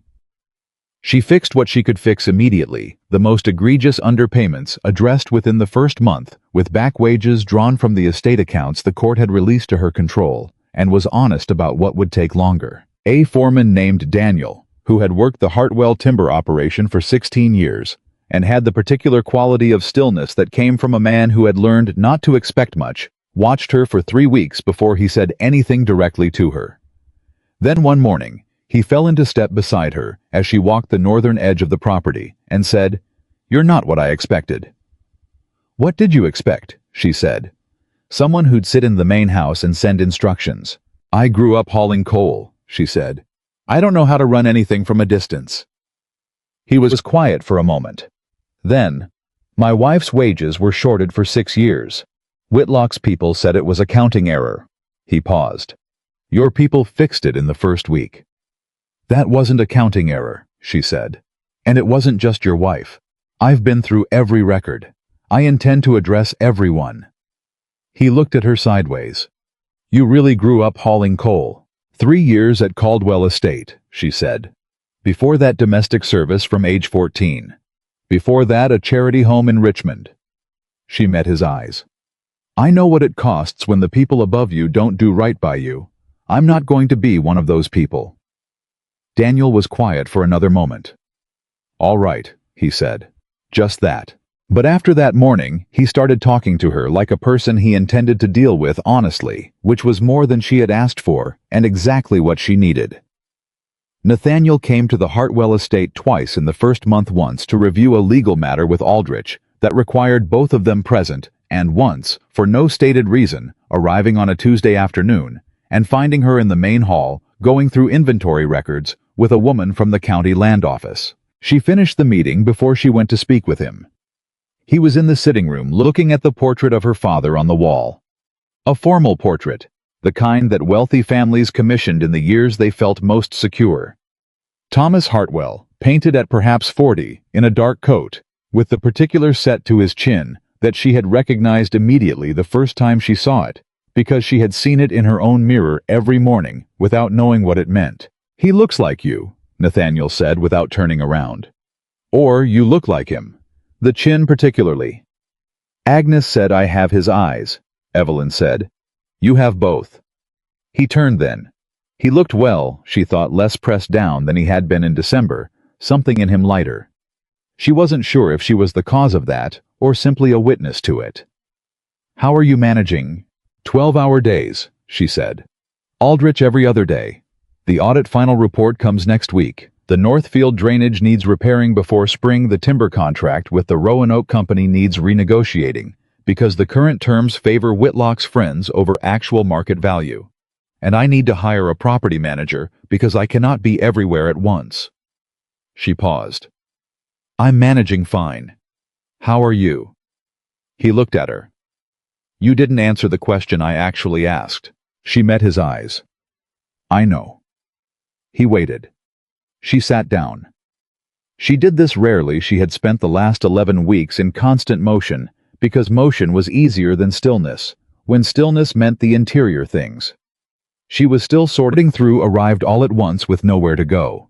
But she sat down now and let him see some of what she kept behind the forward momentum. "Some nights I sit in my mother's parlor," she said quietly, "and I try to remember her. I have no actual memories. I was 4.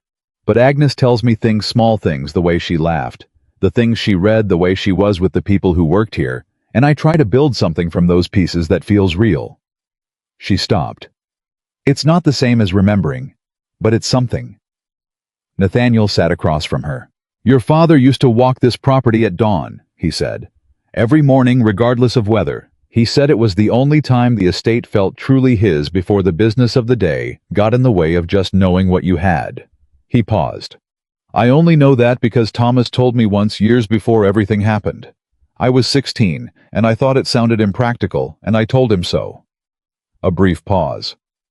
He laughed and said impractical things were the only ones worth protecting. Evelyn looked at him. "You knew him better than you told me in the beginning," she said. "I was afraid of making it about my grief," he said, "rather than yours." She was quiet for a moment. "It can be about both." He nodded. Something settled in his face. They sat in the room that had been her father's and talked that afternoon about Thomas Hartwell, the way you talked about someone who had mattered, not carefully, not around the edges, but directly with the full weight of what his absence had cost both of them in different ways. And when the afternoon light had gone, and Agnes appeared in the doorway to say that dinner was ready if they wanted it, Evelyn realized that she had not thought about the audit reports, or the drainage problem, or the timber contract for 2 consecutive hours, and that this was the first time that had happened in 11 weeks. "Stay for dinner," she said to Nathaniel. He stayed. And then, because Virginia in February was cold, and the road back to Caldwell Estate was 12 miles, and Agnes had already made the practical argument before either of them had he stayed the night in the guest room on the east side of the house, and in the morning he walked the property at dawn without being asked. She saw him from the upstairs window when she rose at 5:30. Watched him move along the fence line of the Northfield in the gray early light, hands in his coat pockets. No particular destination, just moving through the land with the unhurried attention of a man who understood what it meant to know what you had. She thought about her father, who had done the same thing. She thought some things carry forward. She put on her coat and went out to join him. He heard her coming and slowed without stopping. She fell into step beside him. They walked in silence for a while, the kind of silence that had stopped needing to be filled some time ago, and she thought that this was perhaps one of the rarest things a person you could be quiet with and feel less alone for it. "The drainage problem in the Northfield," she said eventually. "I know someone," he said. "An engineer out of Staunton. He did similar work on my property 3 years ago. I'll send word if you want." "Please," she said. They walked on. "Nathaniel," she said. Thank you, for all of it. From this beginning." She didn't look at him. The field was easier to look at the cold ground and the gray sky and the long fence line running east. "I know I've said pieces of it. I don't think I've said all of it at once." He was quiet for a moment. "You don't owe me thanks," he said. "I know I don't owe it," she said. "I'm giving it freely. Those are different things." He glanced at her sideways. "They are," he said. "You're right." "I'm frequently right," she said. "You should probably get used to it." He made a sound she had come to identify as the version of a laugh he allowed himself when he wasn't monitoring it. It was her favorite sound she had heard in a long time, and she wasn't going to tell him that. They finished the fence line and turned back toward the house, and by the time they reached the kitchen door, Agnes had coffee made, and the look on her face that meant she had something to say and was choosing her moment for it. Her moment, apparently, was immediately. "You two are going to stop dancing around whatever this is at some point," Agnes said, setting mugs on the table without looking at either of them. "I'm 70 years old, and I've earned the right to say that plainly." "Agnes," Evelyn said, "I watched your mother and father spend 2 years being careful and considerate and respectful of propriety before your father finally said what he meant directly to her face," Agnes said. "Your mother told me afterward that she had been waiting 18 months and had nearly given up." She looked at Evelyn. "You are smarter than that. And so is he." The kitchen was very quiet. Nathaniel looked at the table. Evelyn looked at Agnes. "Go check on the bread," Evelyn said. "There is no bread," Agnes said. "I made coffee."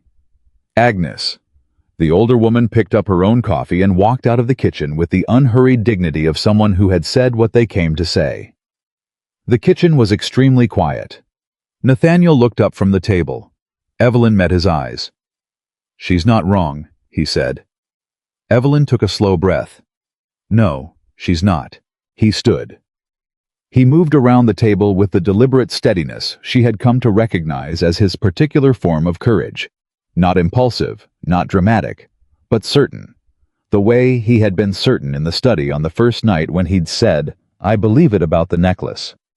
He stopped in front of her and looked at her directly, without any of the careful distance that had been between them since December. "I have been trying," he said quietly, "to be appropriate, to be considered, to not make something complicated that was already complicated." He paused. "I have not in the process been honest." "I know," she said. "Neither have I. So let me be honest now." He held her gaze. "I don't know what this becomes. I don't know what's practical or possible, or what the county will make of it, or whether it matters what the county makes of it.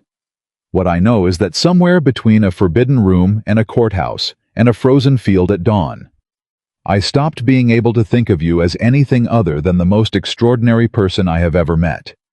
And I would very much like if you're willing to stop pretending otherwise." She looked at him for a long moment. "You are 12 years older than me," she said. "Yes. You are my neighboring estate owner, which makes this socially complicated. Yes. I have an estate to rebuild, a criminal case to see through, 20 years of financial damage to repair, and a property manager to hire. I'm aware of all of that. And you still think this is a reasonable time to say this?" "I think," he said, "that reasonable times are mostly a fiction that people use to postpone things they're afraid of. And I am done being afraid of this particular thing." She looked at him. Then she said, "I would like that too, to stop pretending." She held his gaze steadily. "But I need you to understand something. I am not a woman who will be managed or contained or made smaller to fit a shape someone else has decided on. I have fought too hard for the size of myself to give any of it away." "I know that," he said. "It's most of why I feel the way I do." "Good," she said. "As long as we understand each other." "We do," he said. She nodded once, and that was that, and it was enough because they were both people who understood that the most important things didn't require performance or decoration. They required honesty and a willingness to stand in it, which they had both demonstrated in different ways since the very beginning. Whitlock's criminal conviction came down on a Thursday morning in late March. Aldrich called her before 8. She was already at her desk. She had been expecting the call for 6 days, ever since the jury had retired to deliberate, and she had continued working through those 6 days because there was nothing useful she could do with waiting except let it eat her, and she had never been willing to let things eat her. Guilty, Aldrich said. All counts: fraud, conspiracy, falsification of records, obstruction of justice. He paused. The judge recommended the maximum sentencing guidelines. Whitlock's lawyers are already discussing appeal, but Aldrich... He caught himself. I mean, the judge's reasoning is airtight. An appeal would be expensive and almost certainly unsuccessful. What does it mean for the estate? She said. The financial audit findings are admissible in civil proceedings now, Aldrich said. Which means the recovery claim, what was taken over 20 years, can be filed as soon as you're ready. File it today, she said. Evelyn. File it today, she said again. Not for me. For every worker whose wages were shorted. I want a clear legal basis for the restitution payments before the end of the month. A brief silence. You know, Aldrich said, I've been practicing law for 30 years, and I have never once had a client who won a major inheritance case and immediately asked me to use it to pay their workers first. Then you've been dealing with the wrong clients, she said. File it today, please. She put down the phone and sat for a moment in the quiet of her father's study, which she had claimed as her own office in the first week, because it had the best light and the most practical arrangement, and also because sitting in it felt obscurely but genuinely like a conversation with someone she was still learning how to know. She thought about Thomas Hartwell, who had written the truth down and believed in it enough to die for it. She thought about Clara Hartwell, who had named her daughter for Grace. She thought about Agnes running through the dark with a child in her arms, afraid and ashamed, and doing it anyway. She thought about all the people whose courage had made this moment possible, and all the work that still lay ahead of it, and felt the weight of both without being crushed by either. She picked up her pen and went back to work. 3 months later, she did something she had been planning since the second week of taking control of the estate. The old schoolhouse on the south edge of the property had been unused for years. Whitlock had dismissed the estate's informal school for workers' children early in his management, calculating that educated workers were inconvenient workers. Evelyn had known from the first time she walked past the shuttered building what she intended to do with it. She had it repaired. She hired a teacher, a young woman from the county who had been running a subscription school out of her own parlor for 3 years for lack of any other option. She opened the doors on the 1st of May to every child on the property, free of charge, and to children from 2 of the neighboring tenant farms as well, because the territory of a thing mattered, and she had no interest in charity that stopped at her fence line. She stood at the back of the room on the first morning and watched 12 children settle into 12 chairs, and watched their teacher open the first lesson with the calm, purposeful energy of someone who had been given exactly the space they needed to do the thing they were built to do. Agnes came and stood beside her. Your mother would have done this, Agnes said quietly. I know, Evelyn said. Agnes told me. She glanced at the older woman sideways. You told me.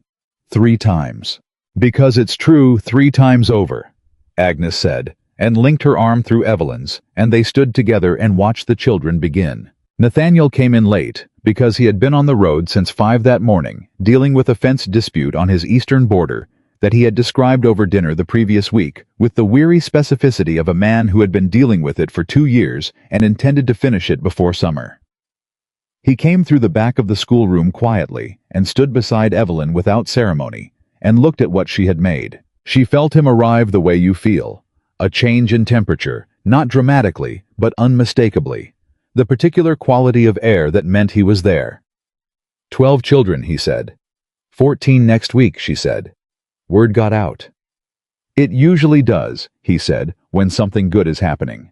They stood in comfortable silence and watched the lesson, and Evelyn thought about a girl who had grown up in a charity home with no family name and no inheritance and no story. She was allowed to call her own, who had spent 24 years learning to be invisible and had discovered in a forbidden room on a December night that visibility was not something that could be permanently suppressed, that the truth of a person denied long enough had a way of finding its own way into the light. She had spent her whole life believing she came from nothing. She had come from people who wrote the truth down and walked into fires and ran through the dark and kept impossible promises for 20 years. That was not nothing.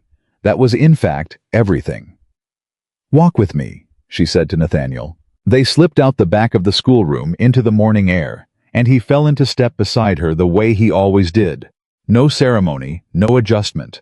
Just the natural ease of two people who had figured out how to move through the world at the same pace. They walked the fence line of the north field, which had been repaired in March, and held the spring rains without complaint.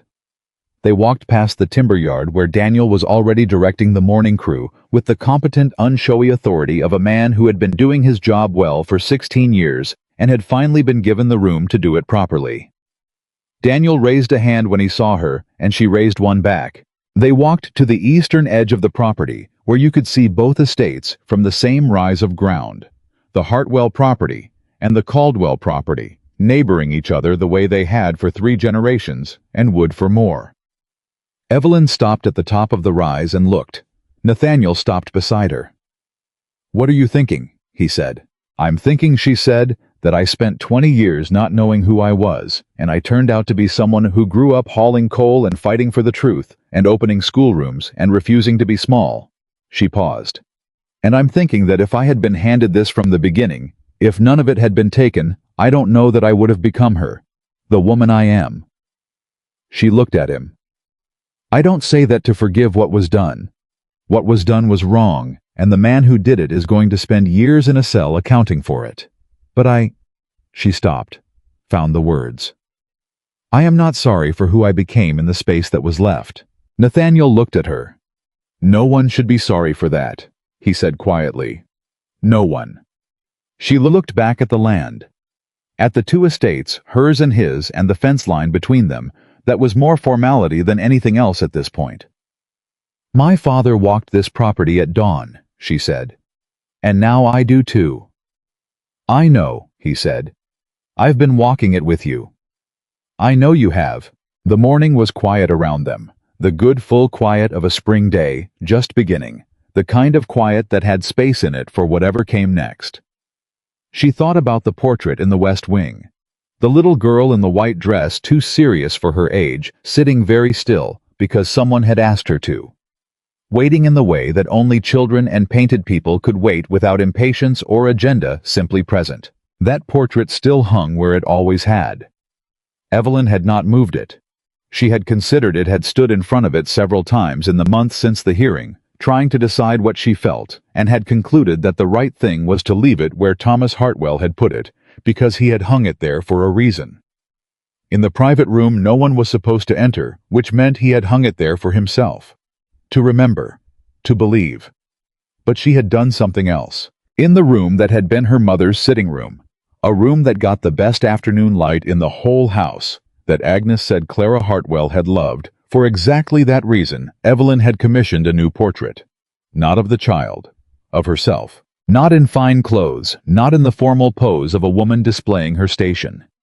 Just herself as she was standing, one hand on the desk that had been her father's, the family Bible visible on the corner, her expression direct and undecorated, the particular set to her chin that Thomas Hartwell had passed down without knowing he would. The portrait had arrived 2 weeks ago. She had hung it herself. When Agnes saw it, she stood in front of it for a long time without speaking. Then she said, "That's a woman who knows who she is." "Yes," Evelyn said, "it is." She came back to the present, the rise of ground, the morning air, Nathaniel standing beside her with his hands in his coat pockets and his eyes on the land. They were both learning to call home in different ways. "You should come to dinner Sunday," she said. "I'll be there," he said. "Agnes is making something elaborate. She's been planning it all week and won't tell me what it is, which means it's either going to be extraordinary or a disaster." "With Agnes," Nathaniel said, "it will be extraordinary." "Yes," Evelyn agreed. "It will." They stood a moment longer on the rise, and then she turned back toward the house and the day's work, and the long good list of things that still needed doing. And he turned with her, and they walked back through the spring morning together.